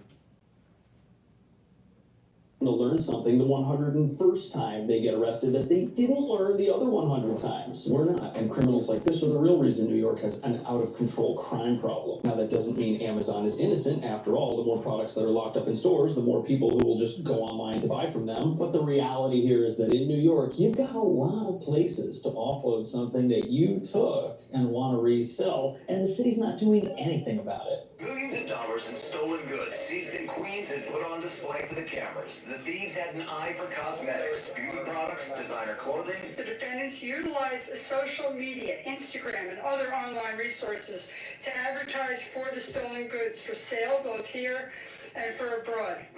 So here we've got a multi-million-dollar crime ring which was busted towards the end of last year. And they didn't just sell on Amazon. They sold on pretty much every website, Facebook, Instagram, you name it. And they also sold things physically here in New York and physically in other countries. Not to mention, you've also got people selling things on blankets on the sides of the road throughout New York. Police see this stuff happening, they walk right by, nothing gets done about it. It's not even legal to do that without a license. And the sad reality is that New York is just such a big place with so many people living in it that anybody who's got that entrepreneurial spirit and zero morals, and who also might not have the computer skills necessary to take pictures of stuff on their phone and then list it for sale on a website, they can make money in a number of ways. The first thing they can do would be to take the products they steal to somebody else who wants to sell them online. They could also unload them from a suitcase and sell them themselves if they want to. Or in the case of food, they could take this food to a nearby deli or bodega. That's why the ice cream is locked up. It gets stolen and then gets transported to another store where it then gets resold. This happens with clothes as well. There was a quote-unquote cosmetics store that was selling stolen goods from stores like Macy's, and it existed around the corner from Macy's in a physical location where customers could walk in. And they had stolen items from pretty much every store. Macy's, Nordstrom's, all of it in their store, some of it with the same tags that it had on it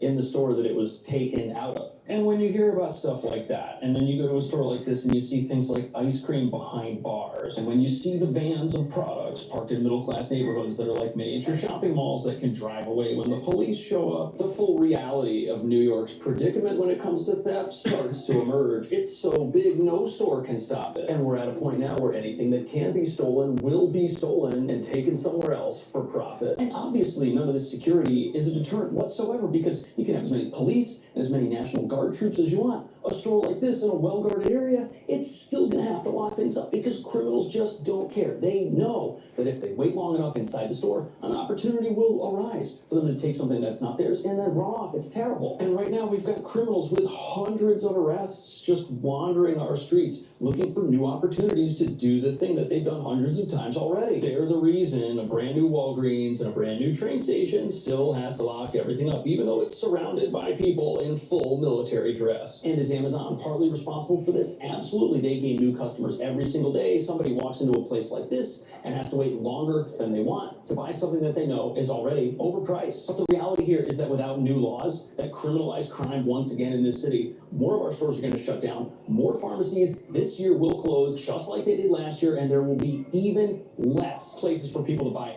basic things. And the quality of life for New Yorkers is going to go down, while the costs to live here go up as the remaining stores do even more to crack down on crime because our laws won't. What do you think about that? Should people who steal go to jail, or should we do something else? Let me know. Thank you so much for watching. I'll see you in the next video. They should be prosecuted, but here's another issue to this. As the crime increases, there's going to be a surveillance state. In the city, you're going to have nothing but an overreach of the municipality surveilling the society because of the theft. It starts with the theft, and then there's going to be more funds that are given to the police department, and then what happens is more cameras, AI technology, and now you have Minority Report. You have a surveillance technology on the society where no matter what you do, you're being watched by Big Brother and Little Sister, because we had liberal policies allowing for the crime to take place. And New York is a canary in the coal mine. This is going to happen in most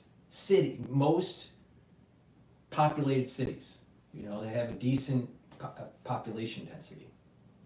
And eventually it's going to get to the suburbs. And in some cases it has already reached the suburbs. Now, who are some of these people that are doing it, at least in New York? You're talking about illegal immigrants, and you're talking about blacks. Those are primarily the ones that are doing this. So if you solve the illegal immigration problem, you reduce the individuals doing that, doing the theft and selling it on the street, or passing it on to some sort of online retailer, black market online retailer. And if you start prosecuting the black community that's doing all the theft, especially in New York and in Chicago or in let's say California, then you're reducing these incidences. But it's never going to go back.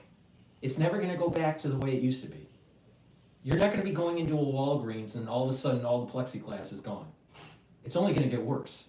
And the surveillance technology is going to start to continue to roll out because we didn't prosecute small crime and we let these minorities do these things that they shouldn't be doing. You know, it's sad. You know, we had a DA and we have a DA, district attorney in New York that allows this stuff to be happening. You know, he's so busy trying to convict Donald Trump on porn star payments, but he lets all the real criminals get away with stealing things and getting away with murder, literally. All right, let's go to BBC. This is the BBC's take on the LA fires.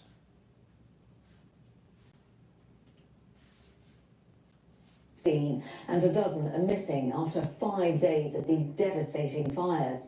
The two biggest blazes in the city remain largely uncontained, and more strong winds are forecast over the coming days. Now, those two fires have destroyed an area You've got better things to do.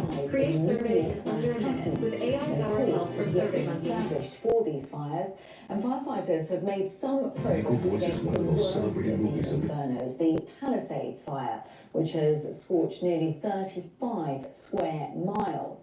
and it's described as being 11% contained. Now that basically means that barriers or fire breaks have been placed around 11% of its perimeter. And the Palisades fire is now threatening Brentwood. That's one of LA's most exclusive neighborhoods, where celebrities like Arnold Schwarzenegger and the basketball star LeBron James have their homes. There have also been dramatic scenes of aircraft dropping thousands of gallons of fire retardant on the hills and the scrub. It's all in an attempt to put out the blazes. But if the winds do pick up, it will be harder to get those aircraft and the helicopters into the air. More than 12,000 homes and other buildings have been destroyed so far. The second biggest blaze is the Eaton fire, and it's destroyed more than 20 square miles, and it was described as being 15% contained. Firefighters have mostly contained two smaller blazes, the Kenneth and the Hurst fires. However, the National Weather Service is warning that the Santa Ana winds that whipped up the fires at the outset could increase again over the weekend and also in the next coming few days. 7 neighbouring states, the federal government, Canada and also Mexico have sent resources to California. Well, our first report comes from Helena Humphrey, who is in LA. Still the fires grow, hungry and unrelenting, as firefighters remain locked in a battle against nature's fury. From the sky, it's an all-out assault to keep the largest of these deadly wildfires in the Pacific Palisades from spreading any further, bombarding the flaming hills with water and fire retardant. Meanwhile, on the ground, the National Guard is out in force. A nighttime curfew is in effect. Just to remind the audience watching the live stream that I have X spaces open. If you want to request the mic and you'd like to say something, please request it and I'll pass it on. To clamp down on those profiting from the chaos. A lot of crime, a lot of people trying to steal things, but if you protect yourself and your family, I mean, I have to be there to protect my wife, my son, my kids, my mom, and I cannot even go and see them. I've been in the street for 3 days. Luckily, my sister lived on the street, or else I'd end up in the street. But this unprecedented crisis is also bringing out the best in humanity. At a local shelter in Pasadena, volunteers are caring for more than 450 animals, dropped off by evacuees, all found wandering amid the destruction. Others who escaped with only the clothes on their backs are desperately searching for the beloved pets they lost in the scramble to get out.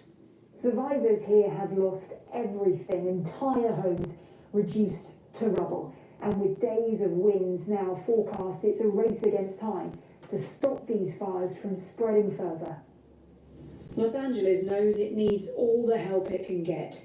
And with a change of administration looming in Washington, local officials say they've yet to hear from the incoming president. I wrote a letter to President-elect Trump inviting him to engage in wildfire recovery efforts and to visit the county to see the impact firsthand that it has on every socioeconomic individual in this county. For now, it is all hands on deck. Firefighting crews have arrived from across the United States, with Mexico and Canada sending in battle-tested teams of their own. They know that it is an absolute insult to our preparation in firefighting when we need Mexico and Canada to come in to fight the fight the California fires. Why do we need other countries to help with this when we have lots of firefighters in the country that are willing and able to do this? Not only that, we have the military. Military can be deployed to fight fires. I know this for a fact because when my brother was in the Army, he was deployed to fight a fire that was going on, a wildfire. So military has the capability of doing this too. What's going on? Why do we need Mexico and Canada to come to fight California fires? That's an insult. That's an insult in our preparation. Absolutely. It's crazy. It's crazy. And again, this is liberal policies failing. Once again, liberal policies failing.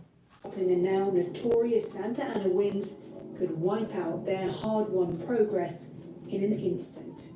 Helena Humphrey, BBC News, Los Angeles. Well, as Helena was mentioning there, Mexico is among one of the countries which has sent firefighters to assist in combating these wildfires, as local officials seek to draft in help from across the US as well. 2 plane loads of more than 70 firefighters, along with their equipment, landed in LA International Airport on Saturday, and they were greeted by California's Governor Gavin Newsom.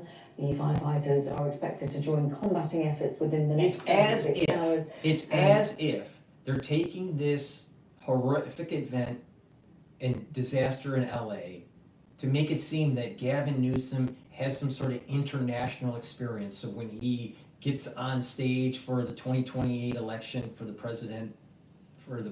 presidential run, that he'll say, I worked with Mexico and Canada to fight the fires in California. Now, I personally think that there's going to be so many people that say that Newsom failed the LA fire that he won't even win the primary. All right? But they're setting it in motion where they're using politics to put on his CV that he worked with Mexico and Canada and an international affairs kind of thing to help fight a disaster. And it's going to be kind of antithetical to how Trump views things. Trump wants to buy Canada. Trump wants to buy Greenland. Trump wants to put pressure on Mexico and reduce the caravans that are coming through the porous border. But Newsom wants to go, we're an international community and we work together. Why is the American taxpayer subsidizing Canada for its economy? That's the main thrust of the argument with Trump. It's like, why? Why don't we own them? Go all the way back to the Monroe Doctrine. We should own Canada. All right? That's what our founding fathers really wanted. Unfortunately, there was a war called in 1812, and that didn't go too well.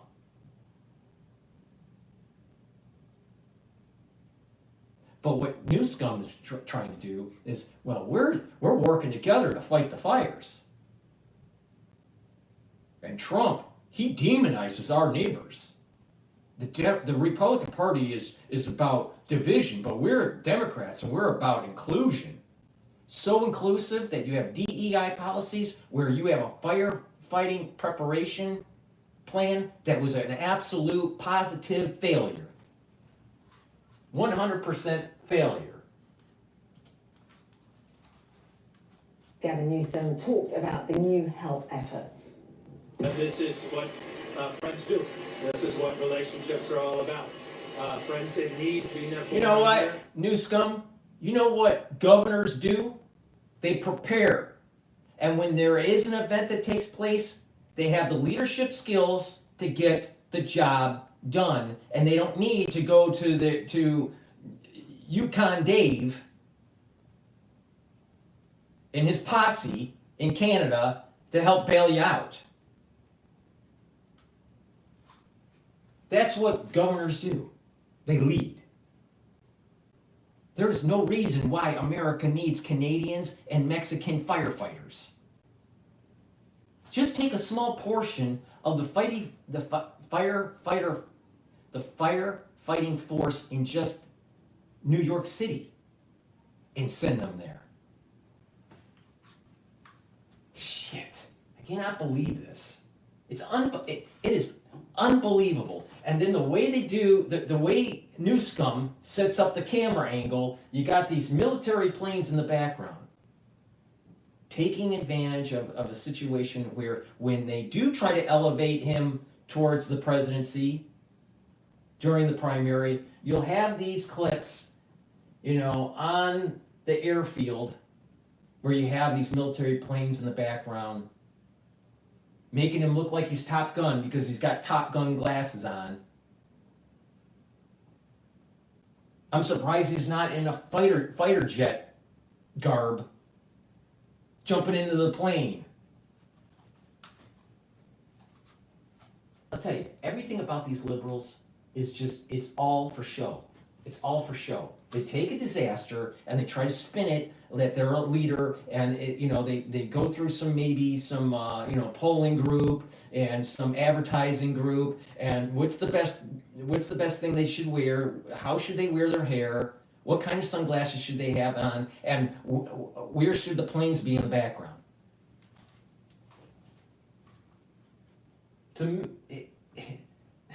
This is a campaign stunt for the 2028 election. But this is what neighbors do. You have neighbors. They're called states in the United States that have fire trucks that are moving into California and were stopped because they have to go through emissions testing. Are you kidding me? Are you kidding me? Is that what leaders do?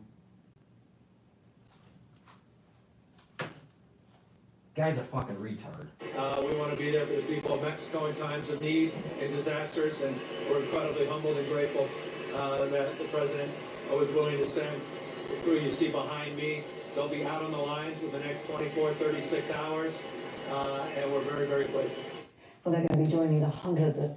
How long are the fire trucks from other states adjacent to California waiting in line to be tested for emissions? Are they up on line in 24 to 36 hours?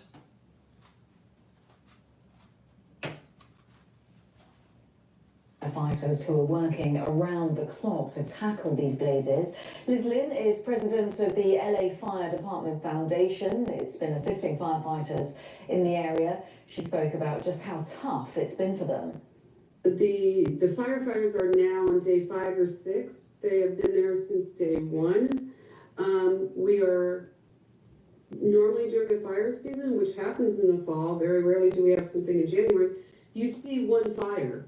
There's something like 6 fires and they keep popping up. And what's even more usual is that the fire behavior and the winds are things we've never seen. We saw this in Hawaii a couple of years ago, and we're seeing it. And it's going to get worse because Monday and Tuesday there's going to be close to 70-mile-an-hour winds. I would not be surprised that we literally see Hollywood sign go up in flames. There is an increased probability of that. 70-mile-an-hour winds on Tuesday is predicted. And unpredictable behavior, uncontrollable winds, driving these fires to cause mass devastation. It's unprecedented in the city of LA and in the nation for what we're seeing. And my only mission is to serve the Los Angeles Fire Department. With that, anything that they need during these fires, anything that the budgets didn't support, anything that helps them do the job that they do to save lives and protect the community. That's great, but why wasn't the budget there before the fire? So you can control it. You don't give the budget, you don't do an emergency funding, allocation after the fires start. You should be having a better plan. But instead, they diverted funds to pay for illegal immigrants. That's the problem. So here, and we're seeing it in New York, having an open border, having a porous border, puts stress financially on these cities where they have to take away from other services for the community to be able to take care of these illegal immigrants. Either for housing, for food, for school, for clothes, whatever it is. The money is being taken away from other services that they normally provide. And in this case, some of the funds that went to the fire department diverted to illegal immigrants. In a tune to about, I think, $3 billion. Maybe it was 2.5 billion, but it's a lot. we will fund. And our funding depends on the general public. So this morning I was at Palisades and I bought some technology equipment because some of the computers and things are failing. Hero wipes, eye goggles, something as simple as eye drops, and making sure that they have everything that they need to keep them safe, to keep them healthy, and to keep them doing this job. I was in Palisades this morning touring the sites. We had a couple of our canine therapy dogs available, not only for the firefighters, but for the families that were starting to come in and seeing their homes and the devastation that, a street and a block where it's completely decimated, and then there's one house standing, and you ask yourself why. And so it's very, very emotional, and unfortunately we have some resources that we can use to help. It's really simple. Two reasons why. Poor preparation because of poor liberal, ultra-liberal policies by your government officials, in a society that has not aligned themselves with God, country, and family. That's why it happened. Don't be surprised that bad things happen when you demonize God, country, and family. A lot of people in LA, they don't have a really strong affinity to country. A lot of people in LA don't have a strong affinity to religion. A lot of people in LA don't have a strong affinity to family creation. There's a lot of homosexuals in LA, and there's a lot of people that are promoting the killing of babies in the womb. Called abortion.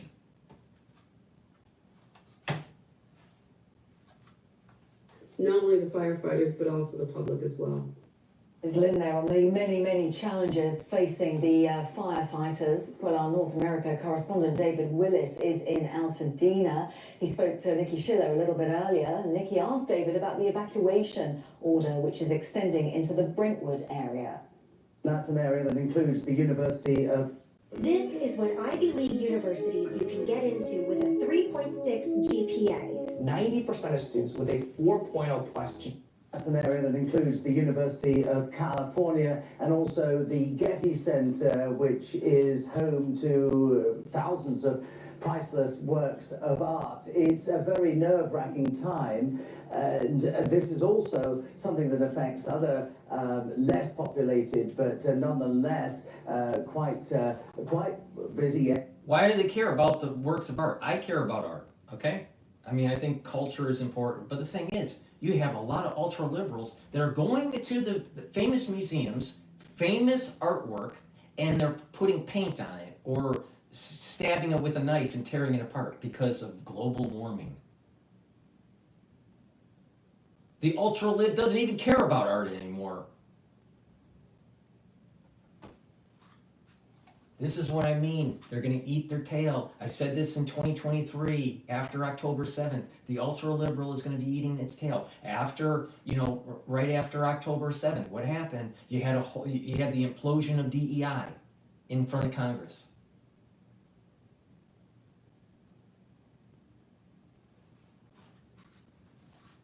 The people that align themselves against the earthquake, the literal earthquake that is happening in the Middle East, geopolitically, people are aligning themselves on the wrong side. The ultra-liberals. You had these military experts like Scott Ritter that said, Israel's going to fail. Israel's going to fail in Gaza. Israel's going to fail in Lebanon. Israel's going to fail in Syria. Israel's going to fail in Iran. The reality of the situation is quite the opposite. You had Mearsheimer saying the same thing, that Israel was taking too much on their plate and not being able to execute properly. But yet we literally saw the fall of Syria in hours. Now, there were hiccups going on in that first year of battle, after October 7th to the next year cycle. All right, so it starts in 2023.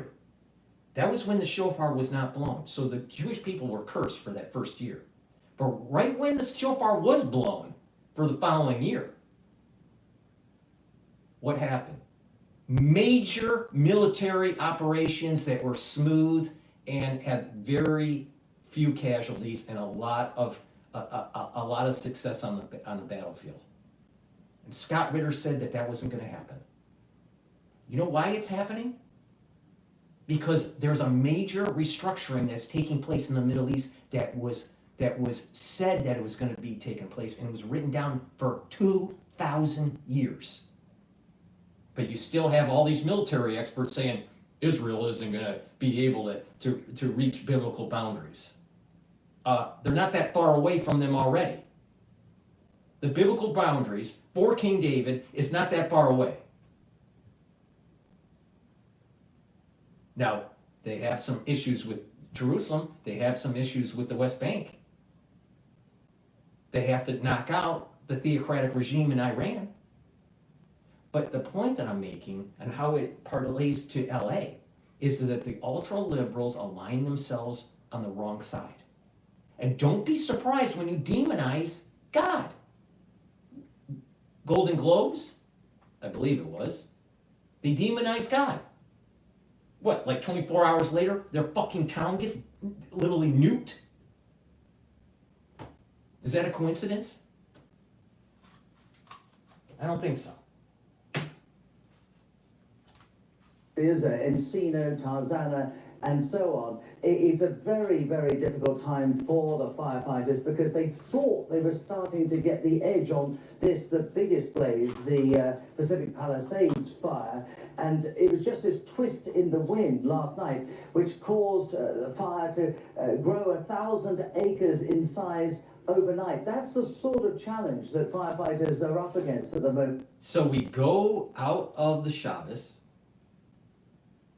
and if people in LA do not publicly say that their ways of life have caused their problems through the ultra-liberalism in their politics and lack of planning and the way they live their life, if they don't look internal and say their way of life is making things worse for them, Monday and Tuesday is going to be worse.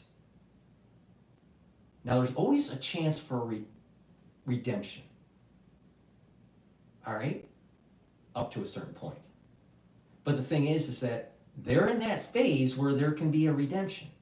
But until you hear in mass that you have a society in LA that's living the wrong way, that's not aligned with God, country, and family, if you don't hear that kind of repentance out of that community, out of the celebrities, that are heavily weighted in the LA community, that donate to the Democratic Party.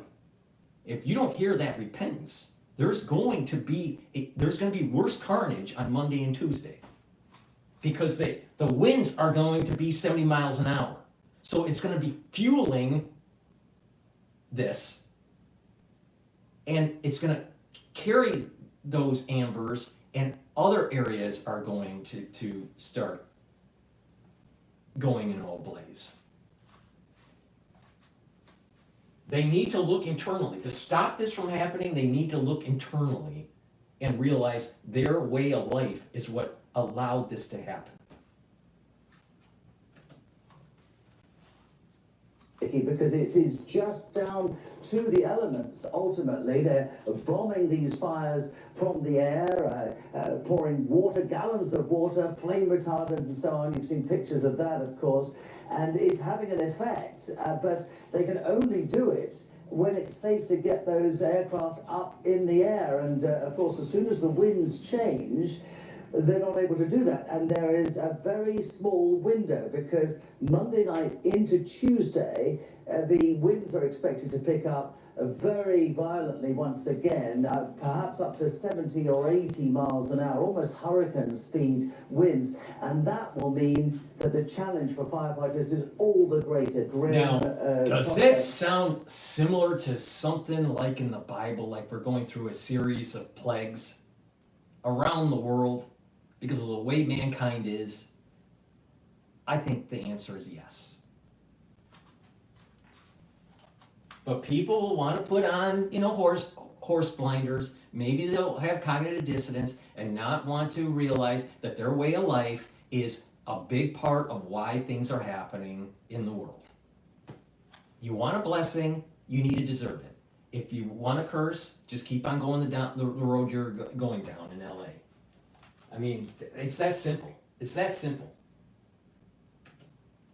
And where were these all these celebrities caring about the people that were in the flood zone in southeast of the United States? Oh, those were people that were voting for Trump. We don't care about them.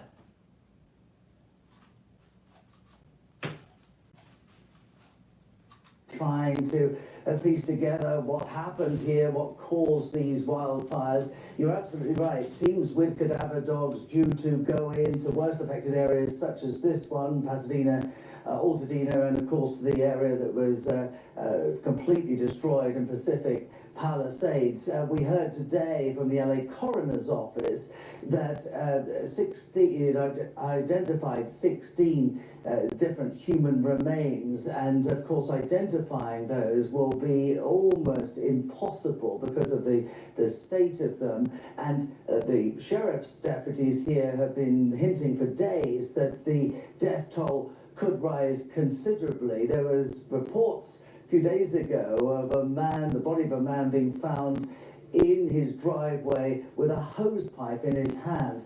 Just a sign of the terrible tragedy that has befallen. I wouldn't be surprised if the death toll hits, more than 100. I don't think it's going to hit into the thousands. It would probably tap out at around 100. I wouldn't be surprised at that. In this part of Southern California. It's going to be very difficult. I mean, the question rises as well, do people want to go back to these communities? I spoke to one person the other day whose house had survived the fires, but it was the only one in the street that had done so. So he lost, as well as his neighbors' houses. Gone was the local church, the local grocery store, and so on. So it begs the question, are these communities going to want to rebuild? And if so, at what cost? And where does the manpower come from? Because there aren't enough construction workers, you wouldn't have thought, to rebuild the size of the area around here. This is what I said early in the broadcast today. It's going to take years, if not decades, to rebuild LA. Insurance is an issue. People don't have insurance. Many people that lost their homes aren't rich, so they aren't going to be able to rebuild. The ones that are rich will be able to rebuild, but it's going to be taking so long, maybe they just move out to other communities. There's not going to be enough construction workers to build. There's going to be permit issues. There's infrastructure. The city's infrastructure is destroyed. So it's going to take years to fix that. The materials to build en masse a community like LA, there's a shortage. There'll be a shortage of supplies, and the costs will increase because it's about supply and demand. The housing around areas that are non-affected are going to go up to buy and to rent. So many people are going to have to move out of that area. Now, some of them will move in different areas of California. Others will move out of the state. We're literally seeing the beginnings of a dying patient, AKA California, happening in front of our eyes because of poor policies and because of a poor way of life. This is the community. This is the community that funded en masse liberal, ultra-liberal policies for the Democratic Party. This is the community that wrote the checks to Harris. The big dollar donors, this is the community that just got nuked. Do you think that is just a coincidence? There's a realignment that's taking place that's of biblical origin, and the ones that want to demonize the situation are going to be cursed. These are the ones that are part of the negative Esau. The ones, now, one can repent and become, if they're part of the soul root of Esau, go to the positive side of Esau, because Esau does get decapitated. But the thing is that if you keep on thinking that you're going to go against the grain of what was written down for over 2,000 years, if you're going to go against the grain, you think good things are going to happen to you? No, good things are not going to happen to you when you go against the grain. And big part of the wealth in LA has aligned themselves with the negative side of Esau.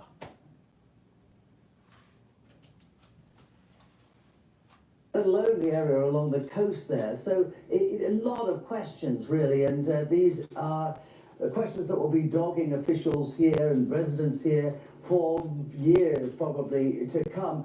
One thing I would say is this is a part of the world that has seen natural disasters in the past, seen earthquakes and riots and floods and so on, and there has a reputation as the capital of reinvention, if you like. This is a place where people come to chase their dreams, and those dreams can be quite durable. The people here... But that's when you had low taxes, when you had more space, and it didn't cost as much to live there. But now, because of liberal policies, it turned the state into a dystopia that Ayn Rand warned everybody about in Atlas Shrugged. Literally. The state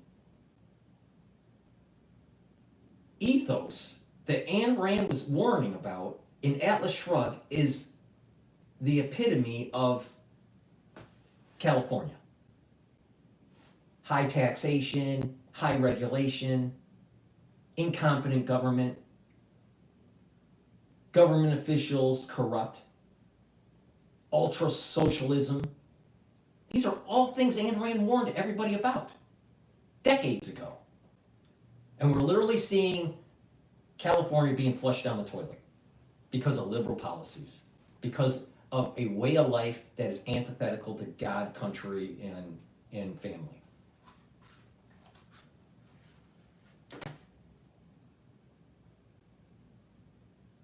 All right, well, let's take a look at what else is happening in the news. Insurance is a big problem, so let's talk about that. Well, there's a video about insurance companies dropped fire coverage across the United States, so it's not just a California issue. But before I do that, I'm going to be plugging some supplements. It's really important to boost up your immune system, slow down the aging process, get healthy. All right, these are supplements that I take on a regular basis as part of my protocol. All right, I believe in taking dual purpose supplements, all right, to target different systems, like the immune system and the cardiovascular system is a great one. Olive leaf extract is a supplement you should be taking every day to improve your immune system and your cardiovascular system. How does it work? It brings down inflammation. By bringing down inflammation, you're calming your immune system so it's going to be more robust when you need it to fight cancers or infections. In addition, olive leaf extract, by bringing down that inflammation and being able to control LDL levels and increasing your HDL levels, you're helping your heart health. Okay? So go to my store, the-studio-reykjavik.com. Get on this journey, all right? Follow my lead. You want to improve your immune system, you want to improve your cardiovascular system, take the olive leaf extract. Now, I'm sure there are a lot of people out there, they watch the world burning down. They're, seeing lots of tumult, and they're probably having elevated blood pressure because of it. You need to take care of your heart. Follow my advice, take the supplements, do some cardio training, do some resistance training. You don't have to be a triathlete. Get healthy, improve your immune system, improve your heart health and your other systems, and you're just going to be a better person, all right? You're going to be, when you're healthy, you can get through things better. When you're not healthy, you can't get through things better. If you had a lot of people that are unhealthy in LA, do you think they can get through this as well if you're healthy? No, of course not. Omega-3. This helps with cardiovascular health. How does it work? First of all, omega-3 helps to prevent red blood cells from sticking too much. So it reduces blood clot formation, which was really important during the 2020 crisis. In addition, omega-3 helps to bring down LDL levels and increase your HDL levels, so it's helping with your heart health and your cardiovascular health. It is synergistic with olive leaf extract, so you should be taking these two together to get additional benefit. You can take them separately, but by stacking, you're really improving the benefits. And like I said before, it's really important to take a very strong antioxidant to help with your heart health and your immune system. Take C60, take a teaspoon a day. I have it in extra virgin olive oil, MCT coconut oil, and in avocado oil. I have it in a 2 ounce, a 4 ounce, and an 8 ounce configuration. Take a teaspoon a day. What it will do, it will soak up those free radicals. It's very potent. And by soaking up those free radicals, what's going to happen is you're going to notice that your energy levels are going to be increasing because your ATP is going up, the mitochondrial health is going up. You're going to be slowing down the aging process. And by having more energy and improving your endocrine system, you're also improving your immune system. So please go to my store, the-studio-reykjavik.com, and get the C60. C60, by soaking up those free radicals, also helps with your cardiovascular health. How? By soaking up free radicals, you can't oxidize LDL. If you lower your LDL levels and you reduce the free radicals, you have less oxidized LDL. Oxidized LDL is a major component for plaque formation in your vascular system. So you want to stop that, eat right, exercise, and take C60. But if you don't want to take my advice, don't be surprised that you have a heart attack later in life. Discover Luca Faloni's shirt collection, crafted in Italy from luxurious materials, perfect for year-round wear. Talk more about this terrible insurance situation. We're bringing in Kaya Stanley, a CEO of the California Restaurant Mutual Benefit Corp and attorney. Thank you so much for joining us. Tell us more about this. We're hearing about this catastrophic situation where these insurance companies have dropped fire coverage from thousands of policies in the years leading up to this. Is this even legal, and how did this happen? These are for-profit insurance companies, and so if they can't make a profit, they're going to leave the area, and that's exactly what happened. And it's legal. They don't have to keep doing business in California. Is it ethical? No. I mean, I run a nonprofit insurance company, so we don't do things like this. But a traditional insurance company is in it to make money. What can homeowners and business it's going to owners? happen. Yeah, and it's going to happen again and continue. What can homeowners and business owners do if their fire coverage was dropped? I mean, are they simply out of luck? Is there an appeals process? There's not an official appeals process, but ultimately what's going to happen when, they're going to first try to get state assistance, FEMA assistance, but if they don't have insurance, they're not going to get insurance coverage. And even what we find and what we've seen across the country in other natural disasters is that even when people have insurance, most of the time they don't have the insurance that they think they have, and they're underinsured. So even people that have insurance are going to be damaged by this. So what's the recourse? Eventually this is going to be lawsuits left and right, because people are going to have no other options, and insurance companies are going to end up settling these lawsuits, and the only people that are going to win are the attorneys that get to fight the lawsuits. This even adds to the problem of rebuilding LA, because everything is going to be in the court and it's going to drag out for years. People aren't going to have money to rebuild. I'm telling you, LA is going to be a shithole for years. Total wasteland for years.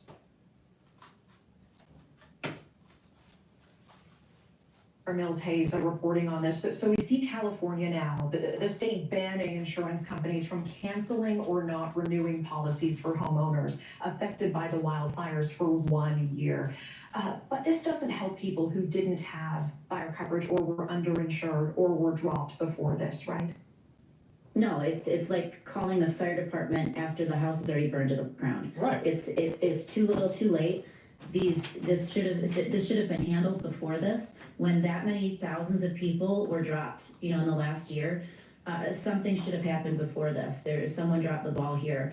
And even this moratorium is still, it's not what people think it is. Even though they're not allowed to leave the state, they're still underinsured. So even in these places that they still have to have the insurance, there's nothing that I've seen in the mandate that says you have to insure at a certain level, or all of the things that are going to leave people high and dry even if they had insurance. So for example, if you don't have a guaranteed replacement value in your insurance, and your valuation was done 12 years ago, 15 years ago, 20 years ago, then your valuation has completely changed. So what it would cost to rebuild it today is completely different than what it would have cost 15 years ago. And then you're also going to be rebuilding with thousands of other people, and there's going to be a labor shortage, there's going to be a materials shortage, and some of these policies even have a limitation that says you have to rebuild within a certain number of years in order to get your coverage at all. And when you're trying to rebuild along with thousands of other people, that's just not possible. Yeah, this is such a mess of epic proportions. I want to ask, because we've been hearing pieces of advice. For example, if it's safe to do so, try to take a quick video of everything in your home, even opening the drawers, to help have an inventory of what will be lost.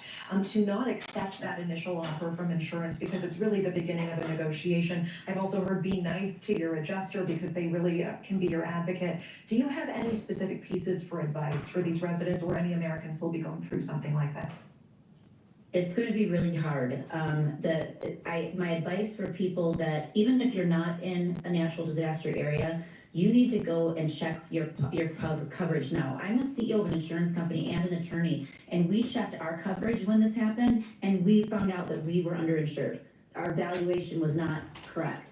So I'm telling everybody, you need to go call your broker, call your agent, check your policy, make sure that you have coverage that includes the guaranteed valuation. So what's going to happen? What's going to happen? It's going to be fought in the courts. A lot of people are going to lose money. You're going to get lawyers rich. And then what's going to happen is people are going to be selling their property, and then you're going to have developers come in, and then it's going to go vertical. And maybe a smart city starts to develop in that area. It's going to take years. This isn't going to be rebuilt in one day. It's not going to be rebuilt in 3 years. It's going to take years for this to happen and fight through the court system. So, you know what? If you're in LA and you're not a celebrity, you're better off leaving, because you're only going to be living in squalor. Changes. So the other thing is, if you built your house 20 years ago or 50 years ago, now to rebuild now, there might be completely different ordinances and expectations that are double the cost of rebuilding. If you don't have insurance that covers that, that becomes your expense. So that's my advice to everybody. Go look at your policy now. Talk to your agent now. Kind of last question for you. What needs to happen so that the insurance industry can't just pick and choose, especially as natural disasters and just become more common and more severe? So the problem is there's this ripple effect. We're going to see it for decades. This isn't going to be a quick fix. The insurance companies are in it to make money. And there's a new thing that the insurance commissioner did also next year, requiring that if any insurance company does any business in the state, they can't just cherry pick the lines of coverage that are profitable. They also have to include fire, which is appropriate, it should have always been that way. But now look at what happened, because it wasn't that way. So that's one of the things that has to happen. But the ripple effect of this is that they're going to have to go to their reinsurer to get insurance, and then their rates are going to go up for the reinsurance. So what happens is the insurance company covers it up to a certain amount, and then the reinsurance covers it after that. The reinsurance rates with this billions of dollars of exposure it's going to go up through the roof. So then the regular rates are going to go up. Then the insurance company is going to still need to profit because it's for profit. So then they're going to go to try to recoup their money in other ways. So we're going to see insurance go up across every state in the country because they have to recoup their money. What needs to happen here? I mean, we have a new president coming in 9 days. Is it on the federal level that there need to be mandates and there needs to be change? Think about the perniciousness. Yeah. Think about the perniciousness of failed ultra-liberal policies. You've never been in LA ever. But because they let the city burn down because of poor preparation, everybody's home insurance is going to go up. Even if you live in Maine or New Hampshire, everybody's insurance is going to go up now because of the perniciousness of ultra-liberal policy. Once again, Dr. Paul Cottrell says ultra-liberals are destroying the country, making it less productive and more costly. And here's another example of it.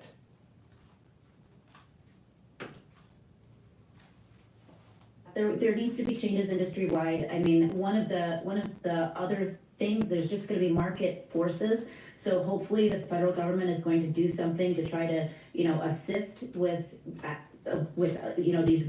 Now, I don't know who's watching that, is if they're ultra-liberal or ultra-conservative or whatever. But if you have an ultra-liberal friend, you know what?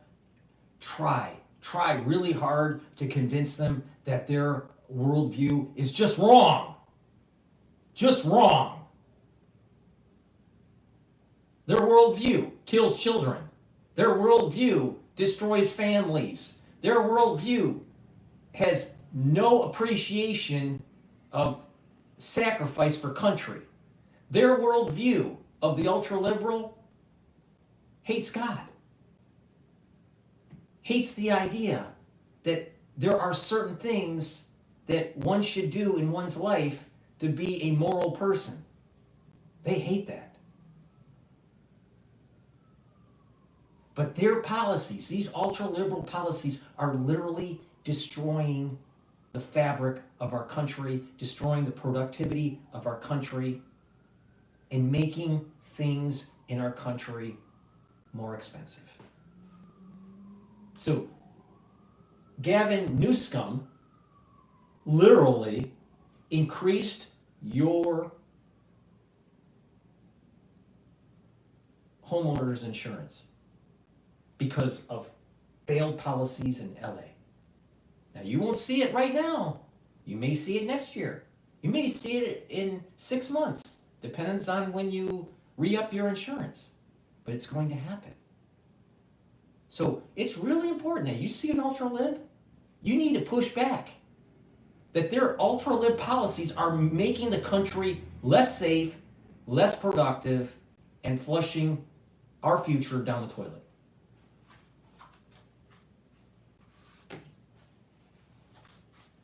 Effects that I'm talking about that are going to be felt in every single state economics. But the states also have a lot of power on this too, because they're the ones that are dictating how an insurance company is doing business in their state. So yes, it's going to be, there has to be a lot of reform. For those who had lost their homes, how long are you expecting it'll take to rebuild in these communities? Are we talking about a couple of years? Decades. I think it's going to be decades. I looked at other, fire areas or natural disaster. So an expert on this topic, and she's agreeing with Dr. Paul Cottrell. What a surprise. Areas, and a lot of them, the people took the insurance money and sold and left. So, and then someone else came in to rebuild. And that happened a lot in New Jersey during the Sandy hurricanes. And so we're expecting to see a lot of that here, because the rebuilding it's going to be an unbelievable, codes have changed there. It's going to be just decades. So Kaya, as people are looking at their own plans and wondering what's going on here, what do they need to be looking for? The biggest thing is the guaranteed replacement cost. And even though I'm giving this advice, I want to say to people, some people still can't even get that insurance. There's some places that, like in the areas that we're talking about, no one would sell them insurance. So they went and got insurance on the fair market, which is the state's, like they call it, the insurance of last resort, because it's not good. It's high premiums and then low benefit. Thanks for watching. Go to joinnn.com to find. Before we go into the next video, please help support my work and help support your health. Pay attention. I have the three pillars: neutralize pathogens with structural nanosilvers, bring down free radicals by taking C60 and strong antioxidants, and bring down inflammation by taking turmeric, ashwagandha, and lignans. I have two different types of structural nanosilver gel. I have it in the dispenser, where you can carry it in your bag or a backpack, and a tube form. High quality, it's dual purpose. It's a skincare. You can apply it on your skin, especially at night, and then exfoliate in the morning, and that way your skin is clearer and it's tighter, all right, especially on the face. In addition, you can use it to neutralize pathogens. You put it on your hands, put it on around your mouth, around your eyes, around your nose, around your ears, lightly coat your nostrils. It creates a barrier and neutralizes things that you may be exposed to during the cold season, or worse. All right? Stays active for 5.5 hours. Way better than Perel. Perel only stays active for about 30 seconds. And Perel cracks your skin. Structural nanosilver gel heals your skin. If you have a cut or an abrasion or a minor burn, put the gel on the wound and it will help heal the wound quicker. Please go to my store, the-studio-reykjavik.com, and get the structural nanosilver gel in the tube form or in the dispenser. Very high quality products. You use them the same way. Go to the store, my store, the-studio-reykjavik.com, and get the products. Help support the channel, help support your health. It's part of that first pillar that I mentioned.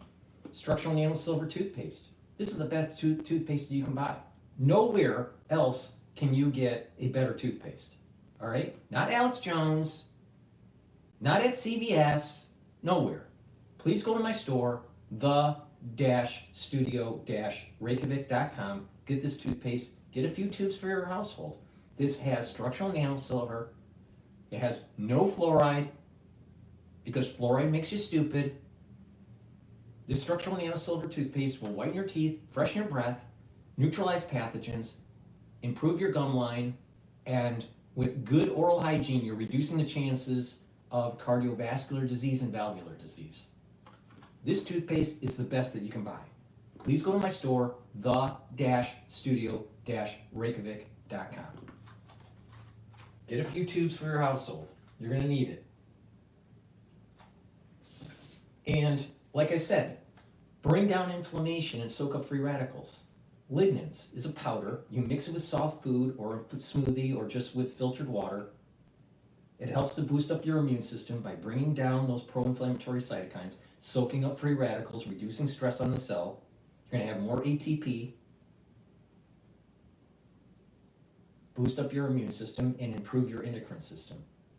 Please go to my store, the-studio-reykjavik.com, and get the lignans. By having a good immune system, you're going to be able to fight cancers. You're going to be able to fight turbos, the turbo problem that we have with cancer now. And in addition, by having a good immune system, you're going to be able to weather pathogens better. If you have a weakened immune system, don't you think you'll get sicker easier? Yeah. If you have a weakened immune system, do you think you'll get cancers more easily? Yeah. So doesn't it behoove you to strengthen your immune system? Yeah. Please go to my store, the-studio-reykjavik.com, and get the lignans. It's a powder. I mix it with hummus, or you can mix it with yogurt, or just mix it with other foods, or a smoothie, or filtered water. It's very important to use filtered water. With that said, let's go to another video. Let's find out what else is going on in the news. You know, this insurance problem is going to be very big for people in LA, but across the country.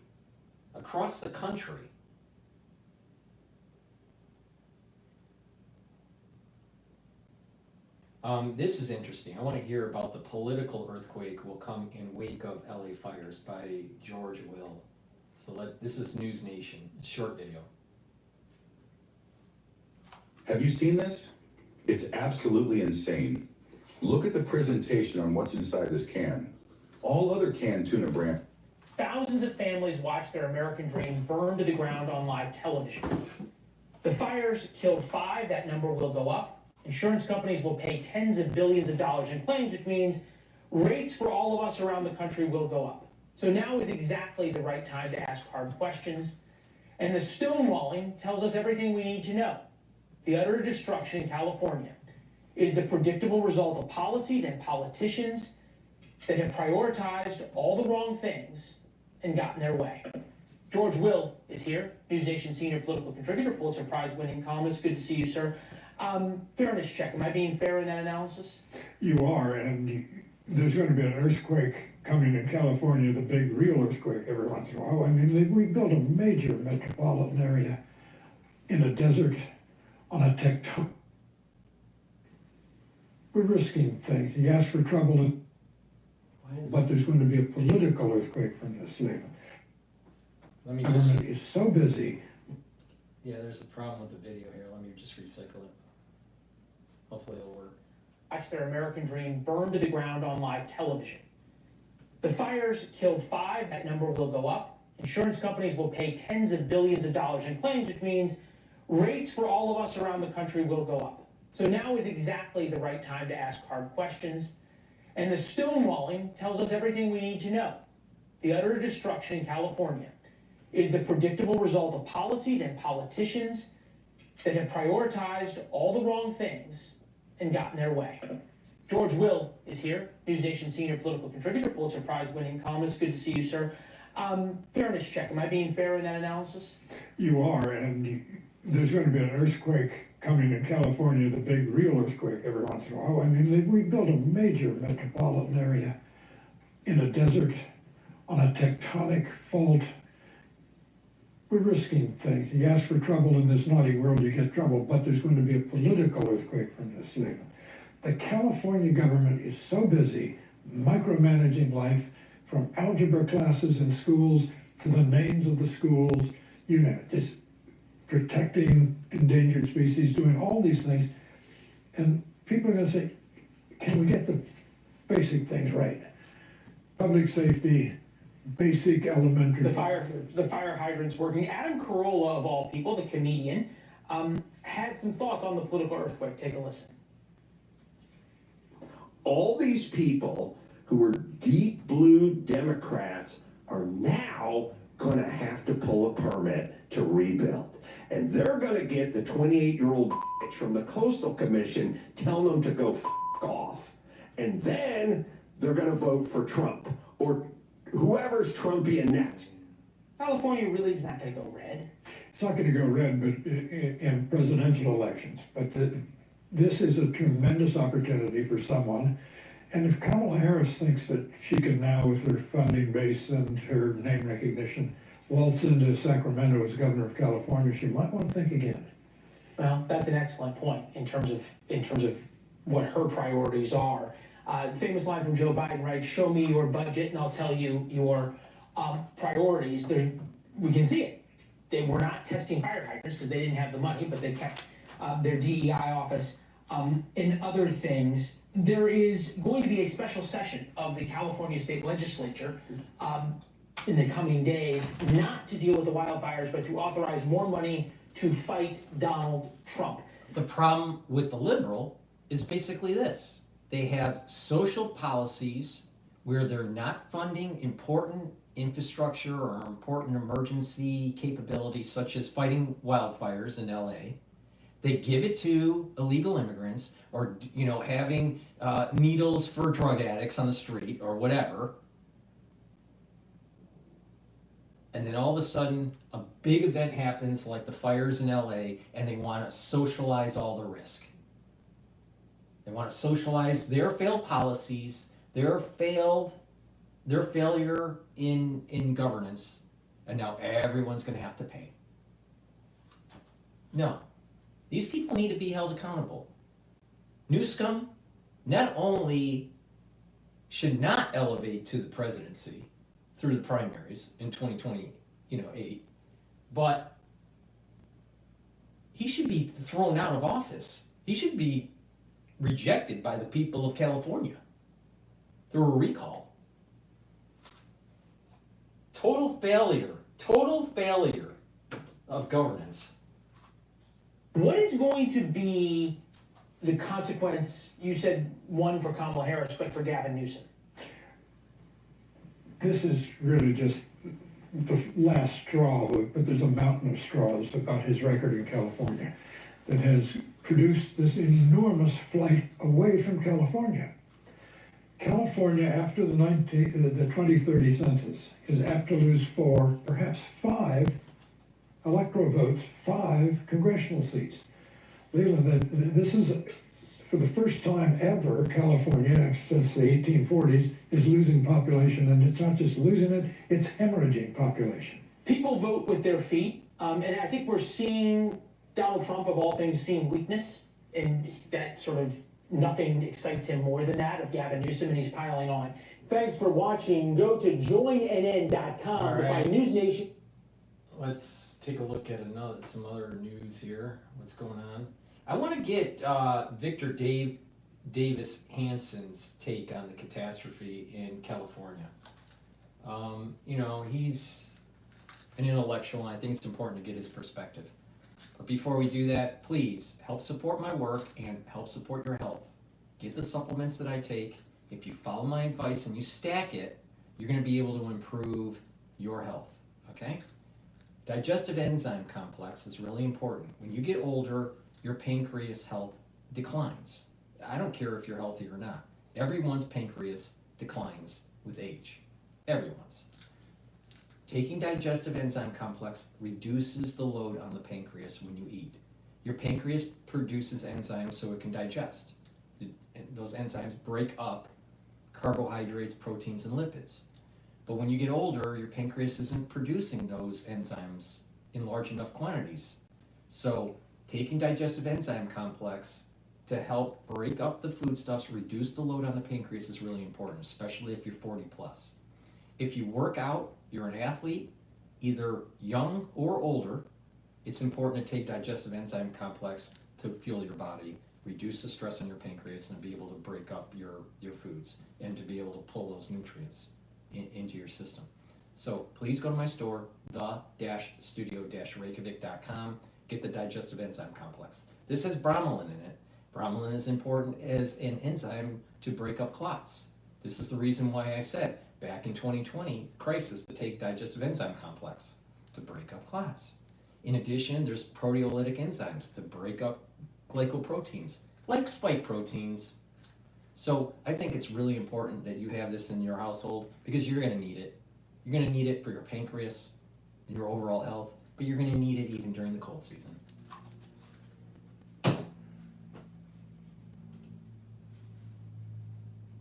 Out to the sea rather than into the. So I would characterize it as a DEI, Green New Deal, hydrogen bomb. It's something out of Dante's Inferno. When you look at the people in charge, Gavin Newsom flew in to sort of do these performance art stunts.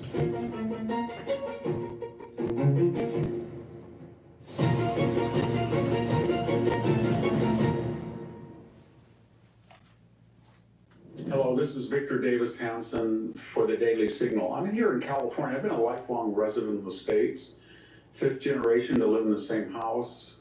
I had a house in the Sierra. It was almost burned down 3 years ago during the Aspen fire. And I'm speaking on the evening when you've all heard about the disastrous fire in Los Angeles. As I'm speaking on a Wednesday night, there's been 15,000 acres, 1,000 structures destroyed. Nobody knows how many people are killed or missing. And how do we characterize this? Everybody's talking about the Santa Ana winds, climate change. I mean everybody, the people in power, but it was preventable. And once it started, this fire, it could have been assuaged. You could have had it lessened, that the severity didn't have to be as catastrophic. So I would characterize it as a DEI, Green New Deal, hydrogen bomb. It's something out of Dante's Inferno. And what I mean by that is, it's a systems breakdown, a civilizational collapse. When you look at the people in charge, Gavin Newsom flew in to sort of do these performance art stunts, but he has systematically ensured that water out of the Sacramento River and the watershed of Northern California would go out to the sea rather than into the aqueduct. So Los Angeles didn't have sufficient amounts of water. He bragged not very long ago that he blew up 4 dams on the Klamath River. They provided 80,000 homes with clean hydroelectric power. They offered recreation, flood control, irrigation. He blew them up. California's fire management, whether we look at the Paradise Fire or the Aspen Fire near where I'm speaking, it destroyed 60 million trees. We have no timber industry in California. He's dismantled it. We don't clean the forest. We don't let loggers come in and have a viable livelihood by harvesting trees. It's sort of considered natural to let these things burn, or to at least create the conditions in which they will. Ultra-liberal policies always eats its tail. And you're seeing it right now. Don't clean up the forest, but let everything burn down. But we're trying to reduce carbon emissions because they think that there's climate change. But then the whole state is on fire, putting carbon in the atmosphere that offsets any gains that they had moving to low carbon emission vehicles. They literally, all the savings that California has done in trying to reduce its carbon footprint has literally burned into the atmosphere because of failed liberal policies. Inevitably burn. It's almost as we don't like humans. We worry about grubs and worms and birds in the ecosystem. Second breakdown was, why do you think that the ultra-liberals don't like humans? They hate life. Because if you think about something that is having an affinity, country, and purpose in the future, you have to like life. If you are for family creation, you have to like life. Procreation is life formation, literally. If you're aligned with the spiritual world, if you're aligned with God, there's going to be a light that comes from that, and a positiveness, and a desire for a better world. And people that are spiritual like life. People that are evil, they hate life. They want death and destruction. But they'll trick you in a way. They'll think that they'll make it sound like they really care about nature. They really care about human beings. But do they really care about human beings? When they say having an abortion until the late trimester, third trimester, how is that pro-life? It's not. Having these policies where you just let wildfires just spread and burn down towns, and 16 people have died from the incident so far that we know of, how is that pro-life? It's pro-destruction. That's what it is. So an ultra-liberal that says that they're really for mankind and they're really trying to save the planet and they're really, they really care, they really don't care. They really don't care. Deep down inside, their policies are about death and destruction.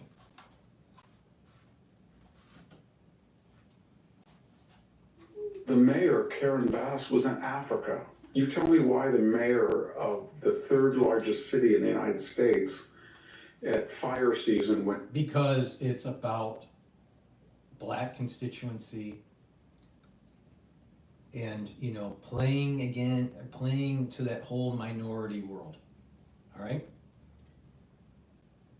A mayor to an American city should not care about what's going on in another country.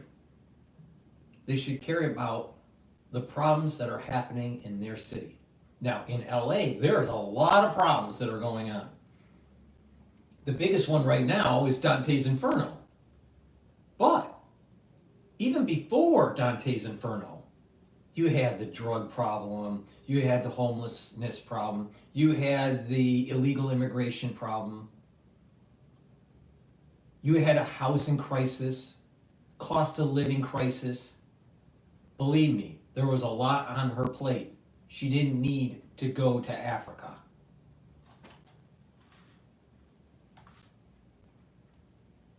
Just wait. Just wait. Over time, we're going to start hearing about reparations again.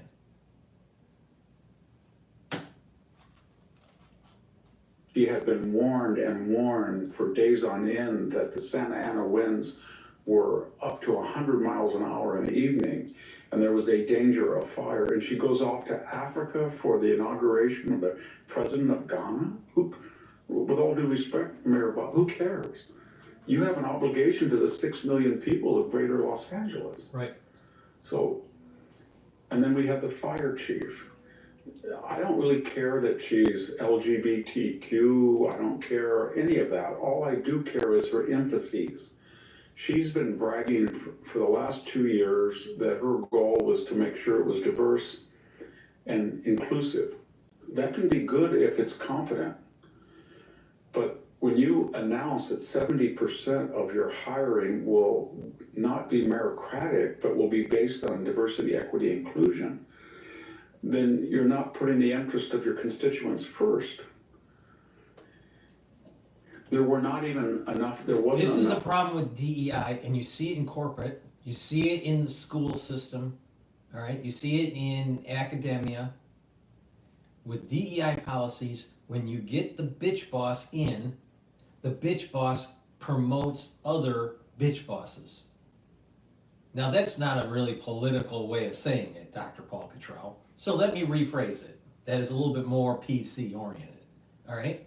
Through DEI policies, you'll have individuals that get into managerial positions that will promote other DEI policies. And what happens is there's a competency level that drops in corporate America, at the different school systems, even in government, at the different agencies. And what will happen is that incompetency starts to go up, and failure of leadership and problems with budgets and problems with being able to solve crises happen. DEI is a failed policy.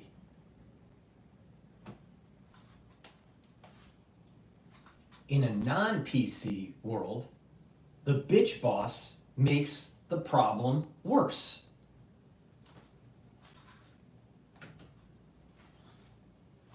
Water pressure in Pacific Palisades. Pacific Palisades is not where I live. It's one of the wealthiest, most exclusive neighborhoods in the United States. If they don't have water, then no one's going to get water, believe me.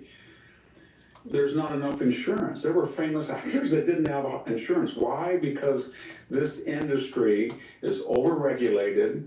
It's fraught with people who make fraudulent claims. And the insurance industry knows that California is hostile to it, but more importantly, that it will never clean up its forest or take preventive, time-tried, ancient protocols to lessen the dangers of fire. And so put it all together, whether it's a deliberate policy to... Put it all together, DEI fails America. Period, full stop. Not store water, not preserve water. Last year was one of the wettest years that we've had. We've had 3 out of the last 4 years have been very, very wet. We had a huge snowpack. We had rivers that were running in 19th century fashion, but out to the sea to save the Delta snow. So it was a total systems collapse from the idea of not spending money on irrigation, storage, water, fire prevention and forest management, a viable insurance industry, a DEI hierarchy. You put it all together, and it's something like a DEI Green New Deal hydrogen bomb. Gavin Newsom was fiddling. He's almost Nero Newsom. And this has been something that is just unimaginable, this systems breakdown. And to finish, what we're seeing in California is a state with 40 million people. And yet the people who run it feel that it should return to a 19th century pastoral condition. They are de-civilizing the state and de-industrializing the state and de-farming the state, but they're not telling the 40 million people that their lifestyles will have to revert back to the 19th century when you had no protection from fire, you didn't have enough water in California, you didn't have enough power, you didn't pump oil. So we are deliberately making these decisions not to develop energy, not to develop a timber industry, not to protect the insurance. Failure of ultra-liberal policy. Industry, not to protect houses and property, and we're doing it in almost a purely nihilistic fashion. And Karen Bass should resign. She came to the airport back from Africa. She had nothing to say. She was confronted at the airport. Why were you in Africa? Why did you cut the fire department? They cut the fire department by almost $18 million. They gave fire protective equipment to Ukraine's first responders, and she had nothing to say. She had nothing to say because she couldn't say anything. I don't want to be too pessimistic or bleak tonight, but this is one of the most alarming symptoms of a society gone mad. And if this continues, and if this were to spread to other states, we would become a third world country if we're not in parts already. Thank you very much. This is Victor Davis Hanson, the Daily Signal. That was a nice, calm way to describe it. I think I described it a little bit better, but thank you very much, Victor. Please go to my store, the-studio-reykjavik.com. Help support my work, and I really want you to support your health. If you follow my lead and stack and take the supplements and do the other holistic approaches like resistance training, do some cardiovascular training, do some stretching and balancing exercises, eat properly, get proper sleep on a regular basis, train your mind, learn new things, talk to people in the real world, be a positive person, add some spirituality in your life. Having that holistic approach with the proper diet, exercise, mindfulness, supplementation, it all works. It's about stacking and the holistic approach to things. There is no one thing that you take, just one thing that you do that's going to improve your life radically. But if you do a lot of little things and you do these things together, there is a compound effect that really improves your health and your well-being. All right? Now, the problem that we have in the United States is there's a lot of people that have weakened immune systems, cardiovascular disease, diabetes. As they get older, they have neurological problems, they have bone density problems, they have atrophy, they have low energy levels. There's lots of things that happen. Their endocrine system is disrupted because of their diet and their environment that they live in. These are things that you can correct. But if you don't take the initiative, it's not going to do it all by itself. You have to have the initiative. We're at the beginning of a new year.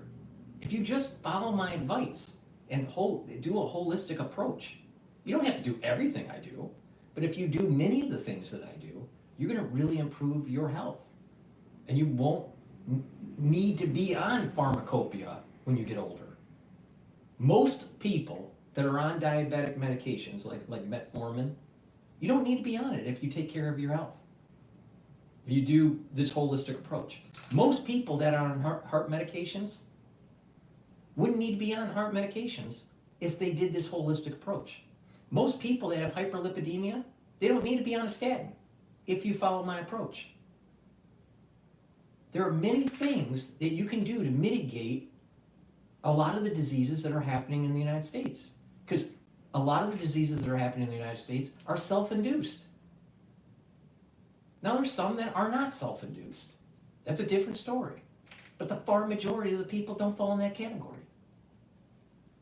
Please go to my store, the-studio-reykjavik.com, and follow my protocol. Listen to how I'm stacking this stuff. So let's talk about immune system and the cold season. Vitamin C, really important to boost up your immune system. This has magnesium. If you're not feeling well during the cold season, take a double dose. Make sure you drink it with filtered water. Magnesium and zinc, also important for your immune system. Take it every day. If you're not feeling well during the cold season, take a double dose of it. You know, like for example, take one in the morning, and if you're not feeling well, take another one in the evening. Drink it with filtered water. Resveratrol, antioxidant, helps improve the health of your mitochondria. When you have good mitochondria, you have more ATP, more energy. Resveratrol also helps to get rid of cells that are in senescence. Cells that are in senescence stop dividing because they have short telomere lengths. And they just sit there and collect garbage. Well, you want to get rid of those cells. So to get rid of those cells, take resveratrol.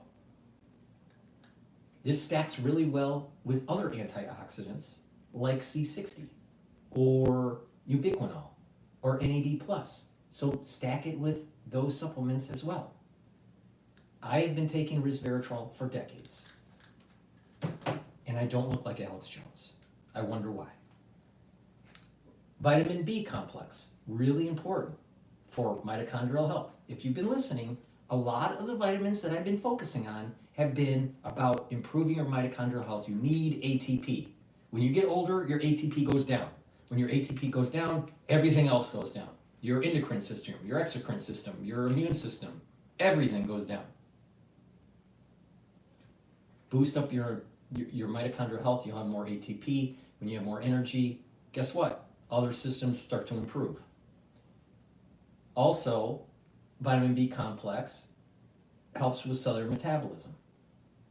Good metabolism, cellular metabolism, means that your tissues are going to work properly. And when you get older, you need to protect your neurons. Neuroprotection, you need vitamin B12.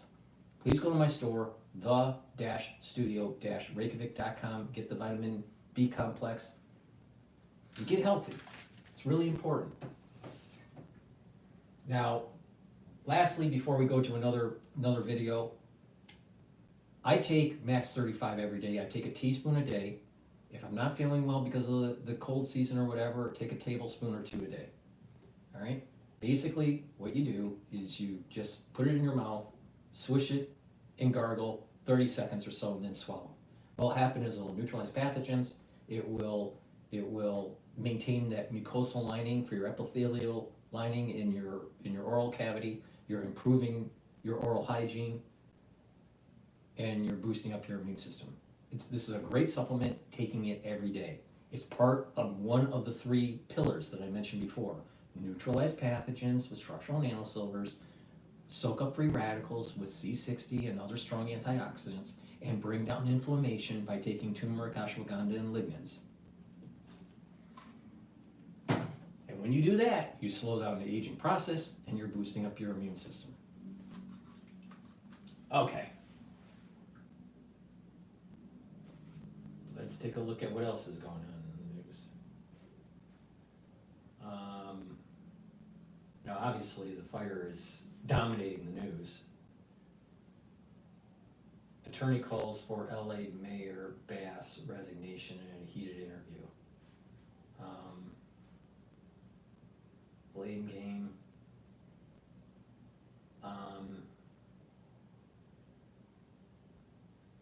Yeah, the fires are really taking the news. I mean, it's really.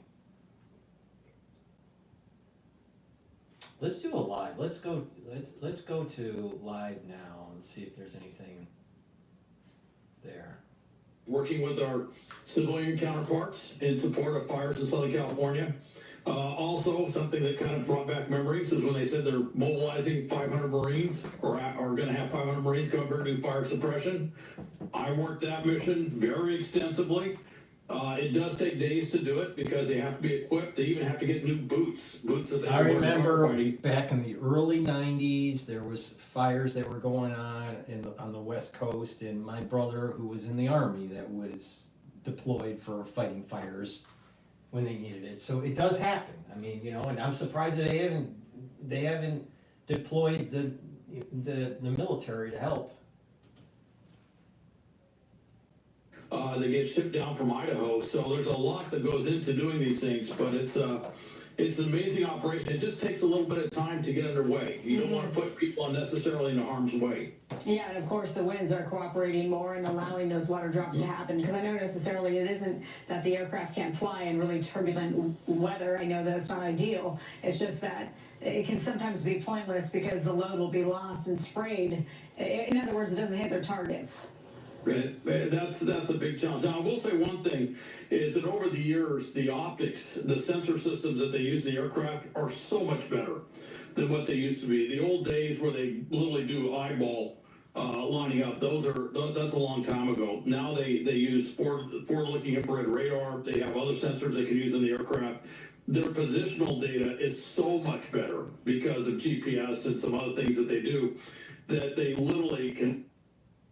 Of course, the other part is predictive fire analysis to figure out where exactly to do the drop. So everything around that mission is so much more advanced than it was, say, 10 or 20 years ago, that when they do drop water or drop fire retardant or whatever, they do an amazing job. And I should mention with fire retardant, they don't normally drop on the fire. The goal of using fire retardant is actually to drop it where the fire is going, so the fire burns out and stops. Get ahead of it. Yep, absolutely. All right, so I had someone that typed into the text box, you know, that they're still recovering from bronchitis / pneumonia. Lots of people are having this problem, all right, especially in the New York area where they're straddling bronchitis and pneumonia. This is a common feature this season. Now, the key here, all right, is to understand the philosophy. I'll tell you which things to take, but it's important to understand the philosophy that I have on this.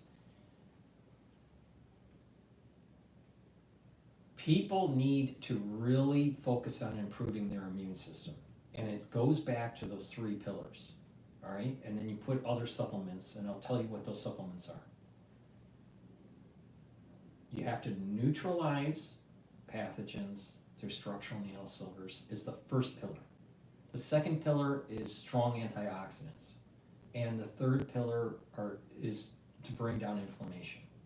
Now, by neutralizing pathogens, you're reducing the chances of further contraction of disease.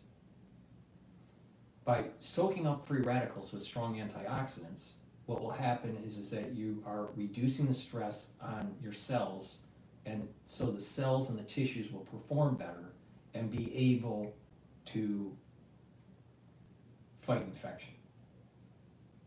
If you're chronically sick and you chronically have lots of free radicals that are weakening the tissues, then you're not going to be able to respond as well.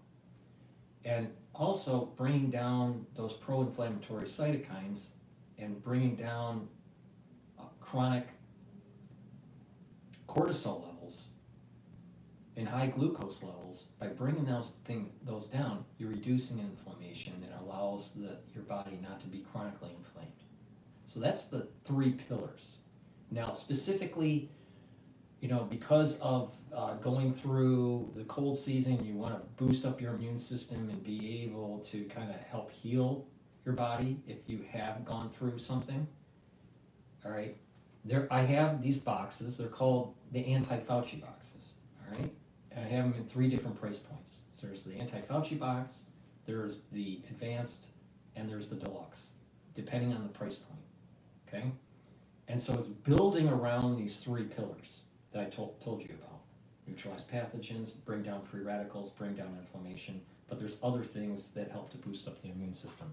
So in the deluxe, so you have the max 35, so you're gonna be neutralizing pathogens and maintaining the mucosal lining in the oral cavity by taking the liquid, all right, and swish it in your mouth, gargle in and swallow. Then you have the C60, which is gonna soak up the free radicals. It's very potent, you take a teaspoon a day. Then you take the magnesium and zinc. Obviously that's gonna help to boost up the immune system. In people that are trying to recover, probably a double dose is important to take. Turmeric is going to bring down those pro-inflammatory cytokines, and it also soaks up free radicals, so it's synergistic with the C60. Then the ashwagandha is going to be bringing down the cortisol levels and control your blood glucose levels, and synergistic with turmeric to help calm down the immune system. Reduce that chronic inflammation. Omega-3, really important. Why? Because it's going to help not only with your lipid profile, but it brings down that systemic inflammation, okay? And it helps to prevent red blood cells from sticking too much, right?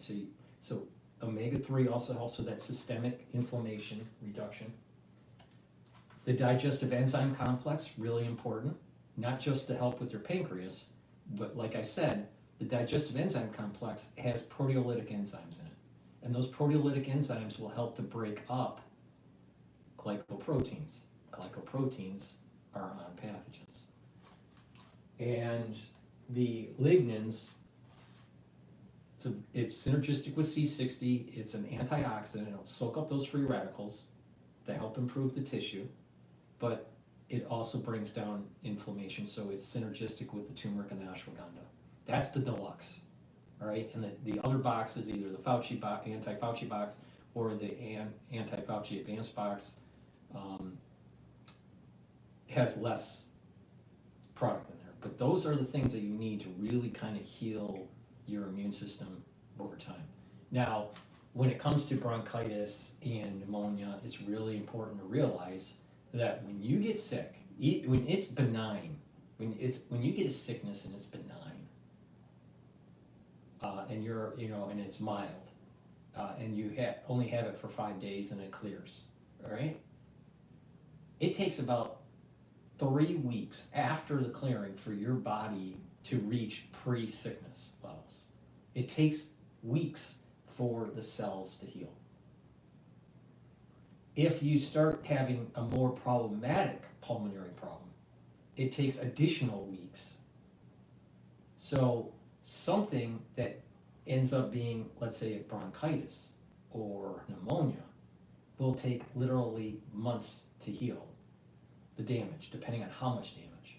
Now, the other side of the spectrum is ARDS, where there's lots of fluid buildup, there's lots of damage to the lungs, and certain tissues will remodel and heal, and others will stay permanently damaged. So in those advanced cases, you're talking about pulmonary fibrosis, and you're talking about COPD. That can't be fixed. But the point here is that there is a spectrum. Mild infection that takes 3 weeks to heal, a more problematic pulmonary infection where it's bronchitis / pneumonia, mild pneumonia, that's going to take not 3 weeks, but probably 6 to 8 weeks. And then on the other side is like severe pneumonia, ARDS, and now you're talking about potentially permanent damage. And if it's not permanently damaged, it's going to take beyond 8 weeks to heal. So a lot of people don't realize that just because you're feeling better doesn't mean your body's healed. It takes time to heal and remodel the damage that has happened in your lung. So this is the reason why you need to take these things on a regular basis over time, and then your body has all the ingredients to heal. Now, other things that are really important if you've had a pulmonary infection is breathe, all right? You need to do deep breaths, all right? After you've cleared it, after you've cleared the infection, you probably still have some mucus buildup, or you don't have the exercise tolerance that you used to have. And to build up exercise tolerance, while your body's healing, you need to do deep breaths. So, breathe in really deep.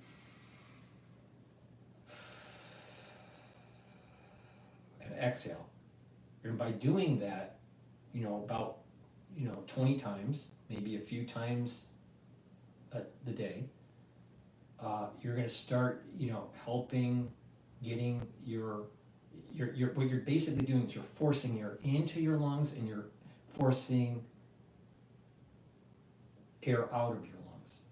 And you're trying to get that, you're trying to force the recoiling of your lungs. A lot of people that have pulmonary problems, they just they get weaker and weaker. Let's say you don't, let me give you an example. Let's say you don't get sick at all, but you just don't exercise. Over time, over the decades, your actual lung capacity goes down. But when you work out, your lung capacity reduces. The degradation of your lung capacity reduces when you work out. So even if you are an athlete, your lung capacity over time will diminish just because of aging of the lung, all right? But if you have someone that doesn't work out and doesn't have lung disease, their decline of their lung will be faster than an athlete or someone that works out regularly. So what you want to do is you want to build up your exercise tolerance. You don't have to be a marathon runner or anything like that, but you need to force air into your lung, and you need to force air out of your lung. Maybe do the reps maybe 20 times, and do that a few times throughout the day. Once you feel a little bit better, then you're talking about going and walking, doing a lot of walking. Then once you feel a little bit better from there, then maybe a little jogging or rowing or stair climbing or something that gets your heart pumping and you're breathing faster. But you just got to do it in steps, okay? You don't, if you still have the bronchitis, if you're still having the pneumonia, you don't want to be running. You need to just heal your body and do some breathing exercises. Just start slow, all right? But over time, you can improve your pulmonary function within up to a limit. Again, if it's really severe and you have the pulmonary fibrosis and the COPD, you have permanent damage and you can't reverse it. You can slow down the additional decline, but you can't reverse it. But it depends on how bad it was. Most people don't get ARDS because if they did, they were in the hospital and most likely on a ventilator. But the thing is that but there are many people in this cycle of the cold season where they're straddling that bronchitis and pneumonia. And they usually have it for about 10 days and they're feeling better, especially if they've taken some antibiotics. And what will happen is they will feel better, but it still takes weeks for the lungs to heal, depending on the severity. Mild takes about 3 weeks. More moderate to severe, you're talking a couple months. So, keep that in mind. So I have the anti-Fauci boxes. I designed these boxes just for this issue. All right, so it's about the pillars. Just think about it this way. It's about the pillars, the 3 pillars: neutralize pathogens, soak up free radicals, bring down inflammation. And I built it around those pillars. And I have these different price points because not everybody can afford everything, but at least they can afford something. So that's a great way to solve the problem, but it's not just taking supplements, it's also doing the breathing exercises, and when you have the exercise tolerance, then moving it up a little bit.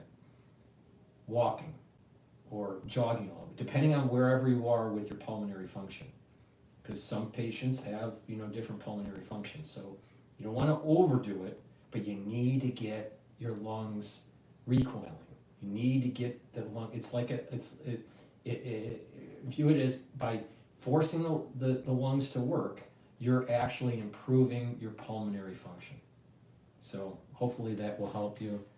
It's the anti-Fauci boxes on my website, the-studio-reykjavik.com. Again, use the discount 5, and when you buy a box, I package it in a way where it's at a discount compared to buying individual products. So you can buy the box, you get a built-in discount because of the box relative to the individual products, but also you can use discount 5 to lower the price in addition. All right, so let me go back to live now. This right here is what decision paralysis looks like, and here's how AI can help. It's Monday, and you've got a marketing deck due Thursday. You know it'll take about 6 hours to finish, but Then the first of the day has been at about 11 a.m. Eastern time. That is 8 a.m. Pacific time. You can watch those live and uninterrupted right here on Live Now from Fox. Let's head to a quick 2-minute commercial break now at 12:40 on the East Coast and 9:40 on the West Coast. You're watching Live Now from Fox. We'll be right back. Okay, so now we're in commercial break here. Let me see if I can find something else. I mean, basically the news is dominated by the fire for sure. What else is going on? I mean, just everywhere is about the fire.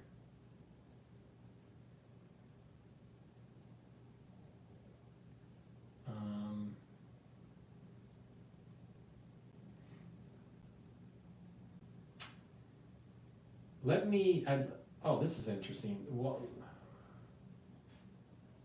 This is the Wall Street Journal. Hopefully this has audio to it. This is dealing with North Korea troops in Kursk region.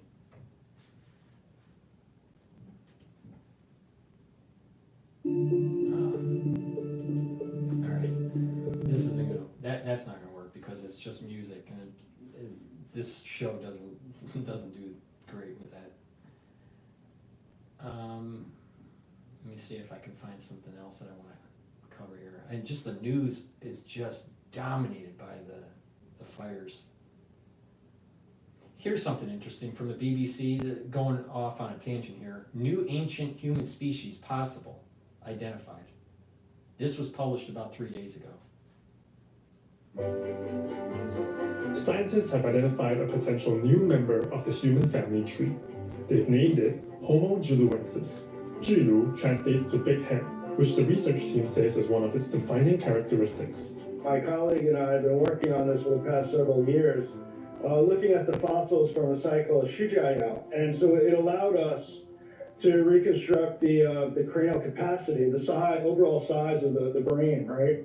And it came out at about 1,700 cubic centimeters. Now, to put this into perspective, modern humans on average have a cranial capacity of about 1,350 cc's, right? Neanderthals have a cranial capacity of about 1,450 cc's. So Shujayao coming in at 1,700 is a lot bigger than modern humans and Neanderthals. The team's research brings together a disparate set of fossils found in Eastern Asia under a single species name. They believe that Homo juluensis lived nearly 300,000 years ago. They hunted wild horses and made tools for survival, but disappeared around 50,000 years ago. When we looked at the morphology from the Shujayao fossils and we looked at the morphology from the fossils from another site called Shuchang, what we concluded is that these guys can definitely be assigned to the same group. So when you look at the morphology and all the analyses between Shuchang and Shujayao, they all group together. So that was part of the reason why we said we probably have a new species here and we should probably call it, give it a name. While the researchers argue that the skull and teeth are different enough to justify a new species, some experts have raised questions about the findings. You know, the editor, when she was handling our paper, said that this is going to be very provocative. Paleontologist Chris Stringer has another theory about the fossils. Except for Duchang, all the others in our view grouped together, and that would mean that actually the name for them probably would be Homo longi, dragon man. Homo longi was first proposed in 2021 by Chinese researchers after they found this fossil in Harbin. So in our view, Juluensis would be incorporated into, most of the fossils would be incorporated into Homo longi except for Duchang. But there's still a lot of work to be done to better define the differences. Now, because for Homo juliensis, we don't have clear evidence of distinct behaviour in that group. That work still has to be done to really untie much of the behavioural evidence behind this Chinese fossil record. You know, these fossils from China don't really look anything like the European fossils. If you look at the Chinese hominid fossil record, there's actually a lot more variation here than what was originally anticipated or expected. It's useful to categorise fossils into groups, and we can call them species if we want, as long as we bear in mind that it's one way of looking at the picture. Regardless, they are hoping to bring more clarity to a portion of the fossil record that has been largely overlooked. You know what's interesting, what is interesting with science, no matter what the science discipline is major discoveries are taking place in giving us a better perspective of our past and potentially our future. So if you're not living in the world of hate, all right, in the world of, you know, social media demonizing everybody, what I call the infestation, and you focus on a little bit of some of the new discoveries that are happening, not everything is doom and gloom. There is some positive things that are happening in the world. You know, understanding, you know, our existence, where we came from, how we evolved, where we're going, are really important. And not just that, it adds to new conversations with people. All right, like I said, part of the protocol that I have is just talk to people in the real world, you know, and when you do that, you're actually building good brain connections. Your brain processes information differently depending on the modality. If you're hearing it, if you're seeing it, and not only that, if you're writing information, or if you are reading information, or if you are talking information. These are all different things that are happening with your brain in different circuits.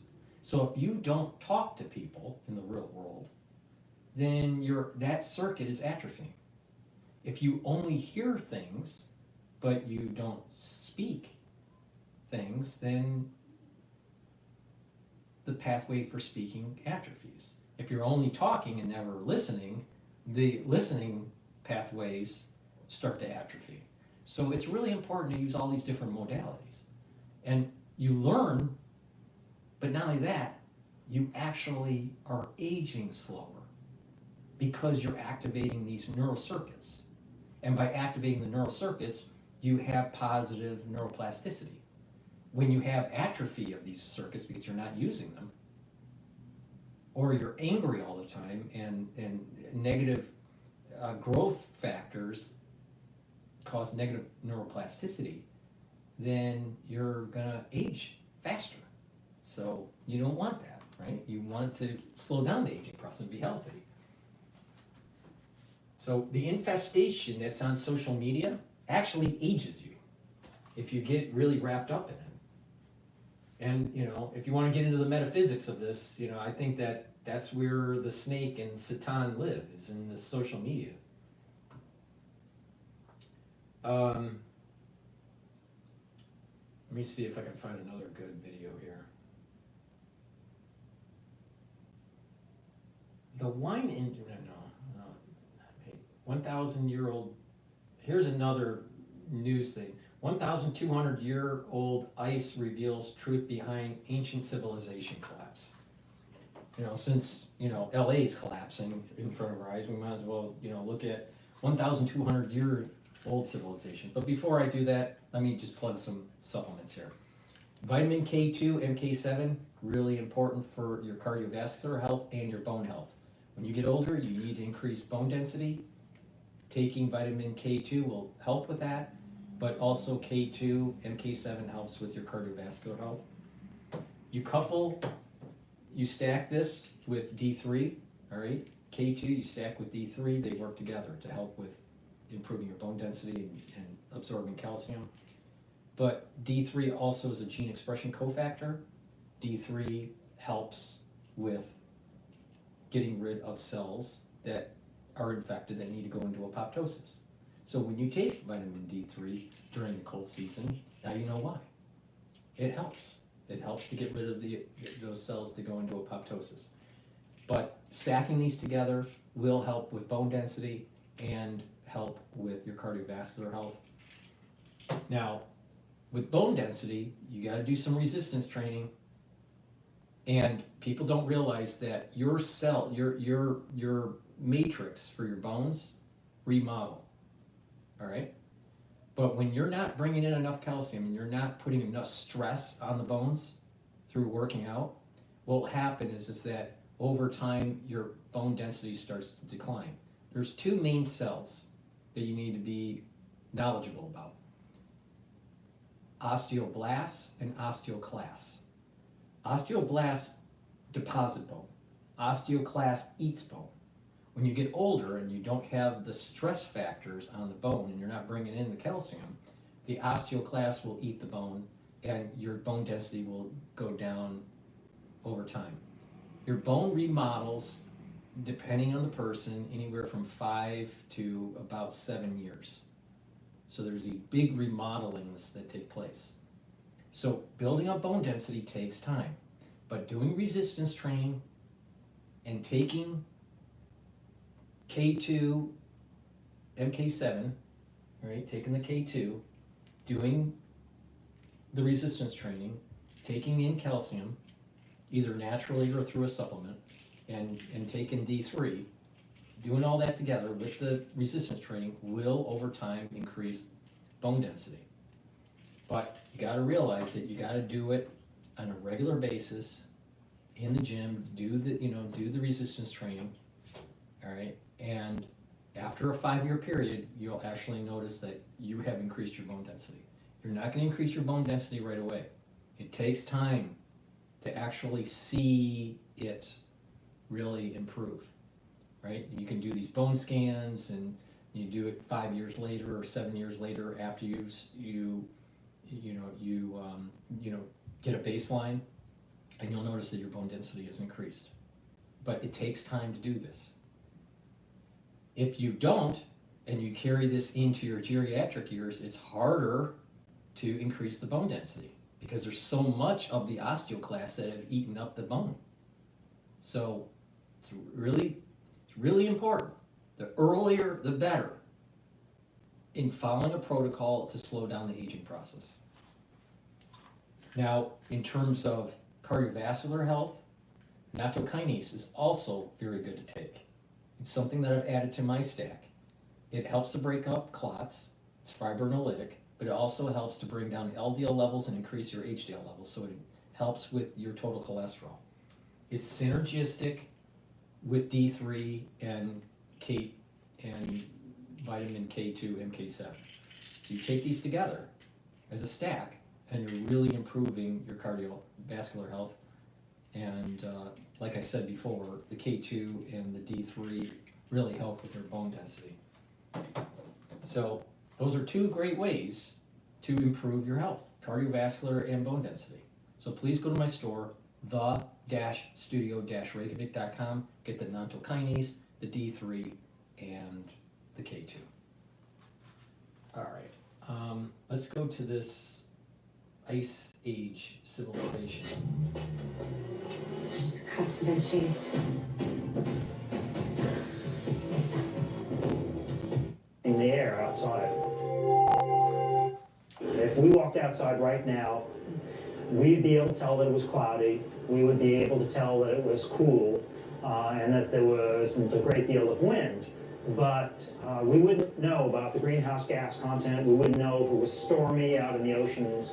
We wouldn't be able to tell as richly what we can tell from the ice core record going back through time. And that's a pretty odd thought when you think about it. We've captured something that's almost better at telling us about the past than we're able to tell by going out sniffing the air outside. Paul has constructed a uniquely accurate history of global weather from his ice cores. When he heard about Dick's drought theory, he decided to check his cores for the 9th century. Would he be able to find any evidence of dramatic climate change in the Northern Hemisphere? First thing that we looked at was our record of ammonium. And ammonium is a chemical that gets up into the atmosphere, which tell us whether or not there was a lot of vegetation in the northern hemisphere. If there's a lot of vegetation, one assumes it was probably warm and wet. Low amounts, that it was probably drought conditions, that there weren't a lot of plants, the soils had probably dried up. And when he looked at the ice that was 1,200 years old, he was astonished. We found that there was a tremendous drop in ammonium. They, in fact, had probably not experienced a drought like this going back 2, maybe 3,000 years. So the ice cores confirmed Dick's hunch. At exactly the time of the Maya collapse, it was dry and cold across the northern hemisphere. The very conditions that would indicate drought in the Maya areas.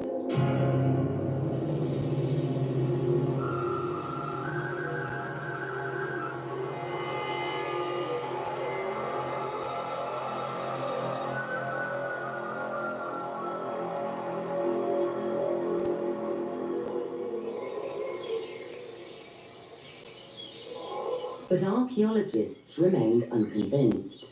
If there had been such a severe drought, why was there no record of it in the Maya's own chronicles? The Maya carvings tell of great battles, of ruling dynasties and all-powerful gods. But on drought, they are silent.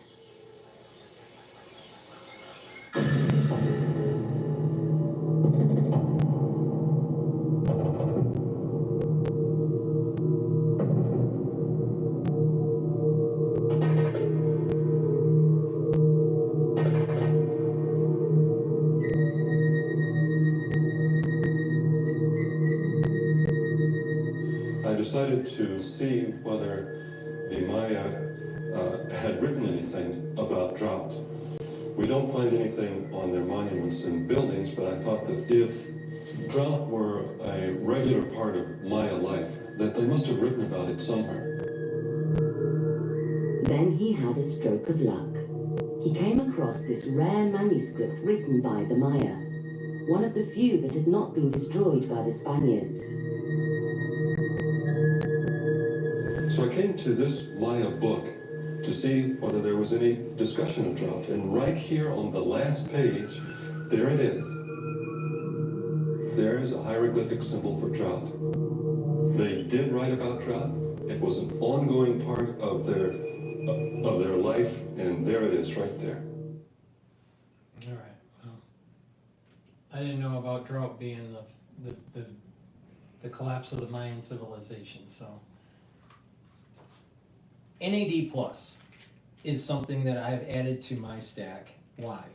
NAD plus helps energy levels, so it's helping with the mitochondrial health and boosting up the ATP, and NAD plus helps with energy.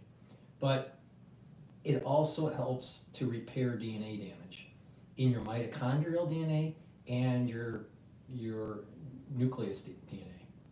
So NAD plus helps to repair DNA. DNA damage does accumulate over time, especially when you get older, so it kind of overloads the system and your body can't repair it as efficiently. So taking NAD plus will help with that, help repair your DNA damage.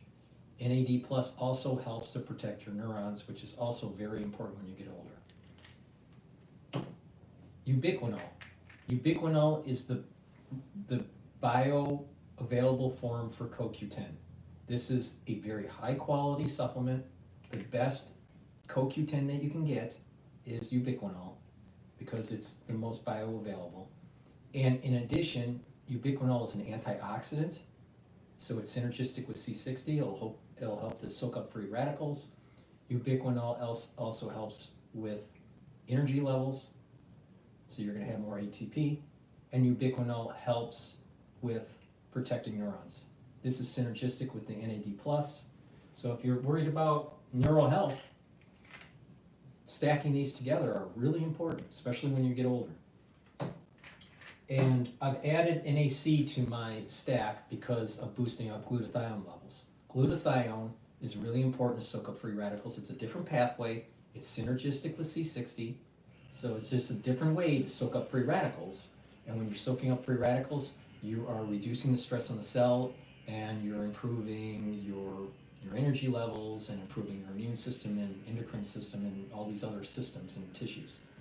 NAC also helps to reduce anxiety and reduce individuals that are constantly in a sympathetic activation of their nervous system, all right? You want to be in parasympathetic.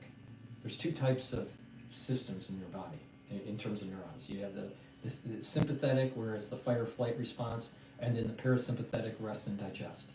So if you're calm, you're in a parasympathetic state. If you're all worried, you're in a sympathetic state. So you want to stay out of the sympathetic state in most cases. So NAC will help with that, reduce anxiety.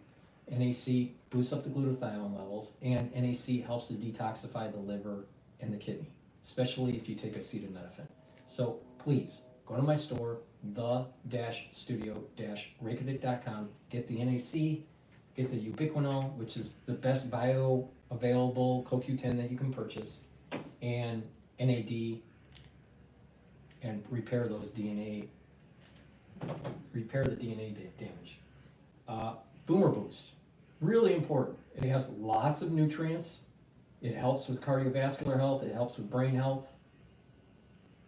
Helps with many things, many systems, right?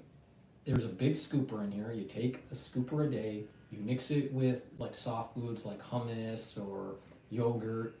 Some people mix it with milk.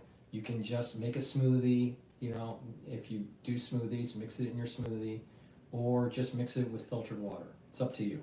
But take one scoop a day, and this is you'll have the ingredients that you need. It has a gigantic profile of nutrients in it. And this coupled with the barley, if you mix it with the barley, you can use it as a meal.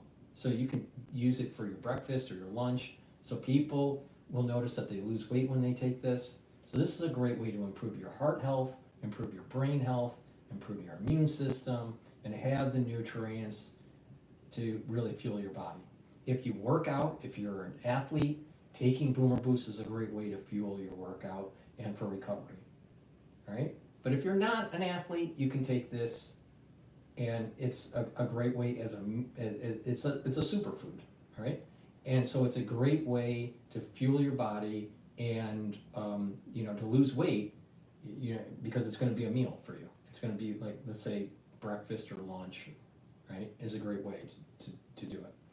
Now, people that couple it with the barley, if you take, and I'll talk about it later, if you take the Gladiator barley with the Boomer Boost, you'll also be able to control your A1C levels. So you're able to control your control diabetes, all right, and reduce the chances of developing diabetes. So this is a very powerful, great way to get healthy. So please go to my store, the-studio-reykjavik.com. It's the-studio-reykjavik.com, and get the Boomer Boost. It's a powder. You mix it with your food or with filtered water or even with milk. Some people mix it with milk. But it's a great way to get healthy. Helps with your heart, helps with your brain, helps with your immune system. It fuels your body. It's a great way to lose weight too. All right. And then I have the heirloom. Now there's two barleys that I have. I have the heirloom barley. This is a protein. You can mix it with your Boomer Boost or just take it separately. This helps to detoxify your body, reduce inflammation, and soak up free radicals using superoxide dismutase. Very high quality barley, very dense barley. This is because it's heirloom. The stuff that let's say barley that you buy at Whole Foods isn't going to be as energy dense as this. So this is also a superfood. You mix it with the Boomer Boost if you want, and that's a great way as a meal. And again, you mix it, it's a powder. You just take small scoops. You use small scoops for this. For the Boomer Boost, it's a large scoop. And so the heirloom barley is really for the detoxification, reduce inflammation, and soak up those free radicals. Now with the Gladiator barley, This is to help with building up strength. So it's great for people that work out or people that are older that want to maintain muscle and maintain their strength. It reduces inflammation and soaks up those free radicals with superoxide dismutase. When you mix the Gladiator with the Boomer Boost, this is a great way to fuel your body if you work out, all right, and you want to increase your strength. If you're older and you're not, really into, as an athlete or anything, you will get benefits from this by maintaining muscle mass, adding strength, especially if you do a little bit of resistance training. And this is a superfood, all right? You mix this. You got a big scooper in the Boomer Boost, little scoops of barley, because it's high density. You mix them together and boom, it's a meal. It's your lunch or your breakfast, and you'll lose weight and you'll control your A1C levels. So you can buy them separately, or you can buy them together in a longevity boost box. I've discounted the longevity boost box, so it's cheaper, right? You can also put additional discount 5 on that, or you can buy them separately if you just want to take the Gladiator barley, or just take the heirloom barley or the boost individually. But in the longevity boost box, you get the boost, the Boomer Boost, and your choice of barley, either Gladiator if you want to increase the fitness levels, your strength, and control your A1C, or if you want to detoxify your body, you get the heirloom barley. Those are great ways to improve your health. So please go to my store, the-studio-reykjavik.com. If you have questions, in the contact us section of my website, you can just send an email through that message system on my website, and I'll be able to see your questions. Now, I want to go to the California fires and see what's going on there. This Friday, Den of Thieves 2 is worth the wait.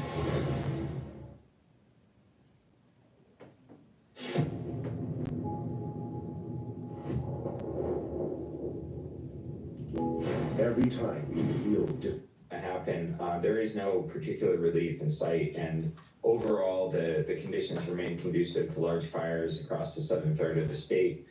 There's also a fair bit of offshore wind in the forecast going forward. Nothing as extreme as what we saw during the Eaton and Palisades fire, but certainly nothing that would really turn the tables right now and put us into a much better place. So really kind of all eyes are waiting for that first significant rainfall of the season. But of course, as we learned during the Thomas Fire and many other previous events, the rains can bring other hazards with them when they do come, including mudslides in the post-fire landscape.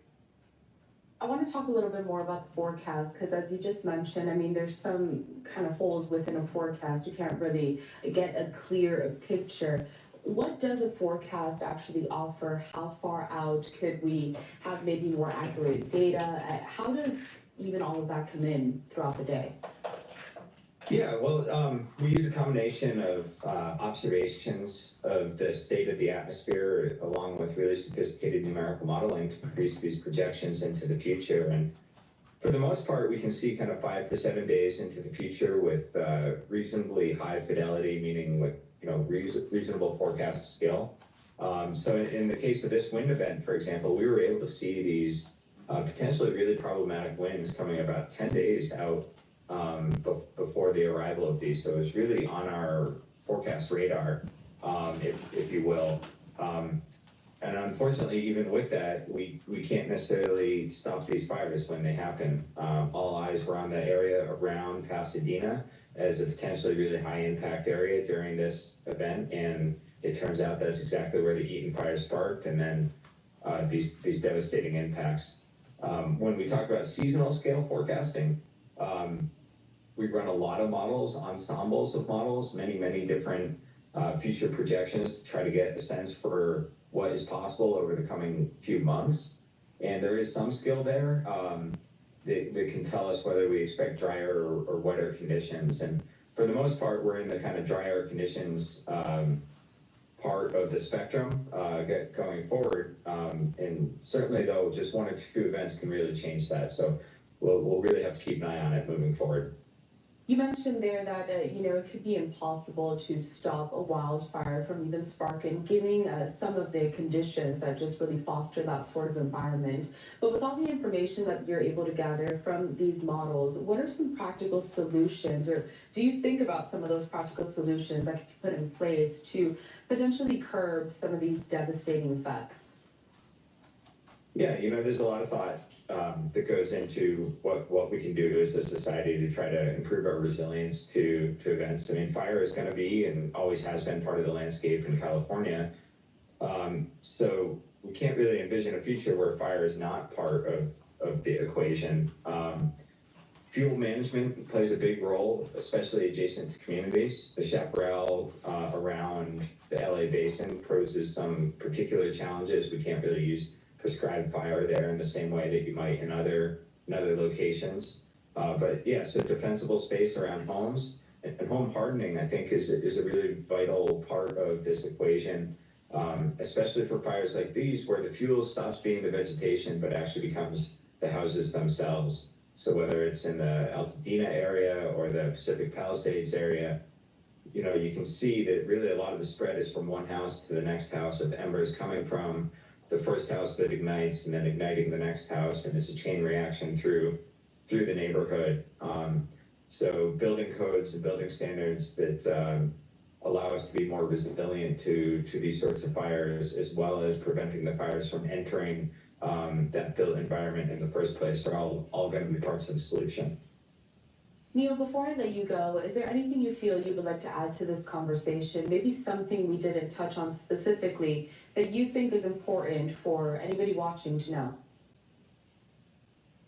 Yeah, I think, again, unfortunately, a lot of these high impact events, whether it was the Camp Fire in Northern California, the fires in Lahaina, the Marshall Fire in Boulder, Colorado, and now these fires in LA, are often driven by these downslope windstorms where the winds are descending off the mountains. And unfortunately, we're able to see these things coming. And so I think that really the burden now is on making resilient infrastructure, resilient communities in the face of these sort of events. We've been able to identify when they're going to happen. So now we really have to work very hard as a society to make sure that we don't see these sort of devastating impacts. Neil LaRoe, Assistant Professor of Physics at University of Nevada, Reno. We appreciate your time here at Live Now from Fall. All right, and lastly, a great product that I have on my store is collagen peptides. All right, this is a powder. All right, you can mix it with soft foods like hummus or yogurt, or mix it with milk. Some people mix it with milk, or filtered water or smoothie. But you take this helps with your bones, this helps with your joints, this helps with your skin and your hair and your nails. I have a box called the Anti-Aging Skincare Beginner's Box or Advanced Box that has collagen in it and a bunch of other supplements if you're wanting it for skin health. But taking collagen regularly is really going to improve your health. It has a huge amino acid profile, all right? And it's a supplement. It has a big scooper. You take it once a day. And it's a great way to improve your health, your skin, your hair, your bones, right? But again, you can couple this with other things like C60, resveratrol, the structural nanosilver gel, and the vitamin C, and you're going to actually improve your skin by doing that. And I have a skincare box in the anti-aging box section, but you can take it separately too. People take it separately. But people need to realize that you can improve your skin by taking the vitamin C, drinking filtered water, about 32 ounces to 64 ounces a day. Make sure it's filtered water. Taking the vitamin C and taking the collagen, they'll cross-link and improve the skin, especially in the dermal layer. So, and if you're doing resistance training, by taking the collagen, you're going to help with your joints and your bones. So please go to my store, the-studio-reykjavik.com, and get the collagen peptides. It has a great amino acid profile. Thank you for listening. This is going to be the end of the live stream. I will be reposting this on the channels. Thank you for participating. Just a reminder, I do have X spaces up for people to do call-ins. Just request, and if I see the request, I will pass the mic to you, and you can, ask me a question or whatever. So it's supposed to be interactive. Thank you for participating in the chat box, and thank you for watching the live stream. Again, if you have a question, I have a contact section on the bottom of my homepage where you can just click contact and you can send an email through the message system on my website, and I'll read it. Thank you for listening, and have a nice day.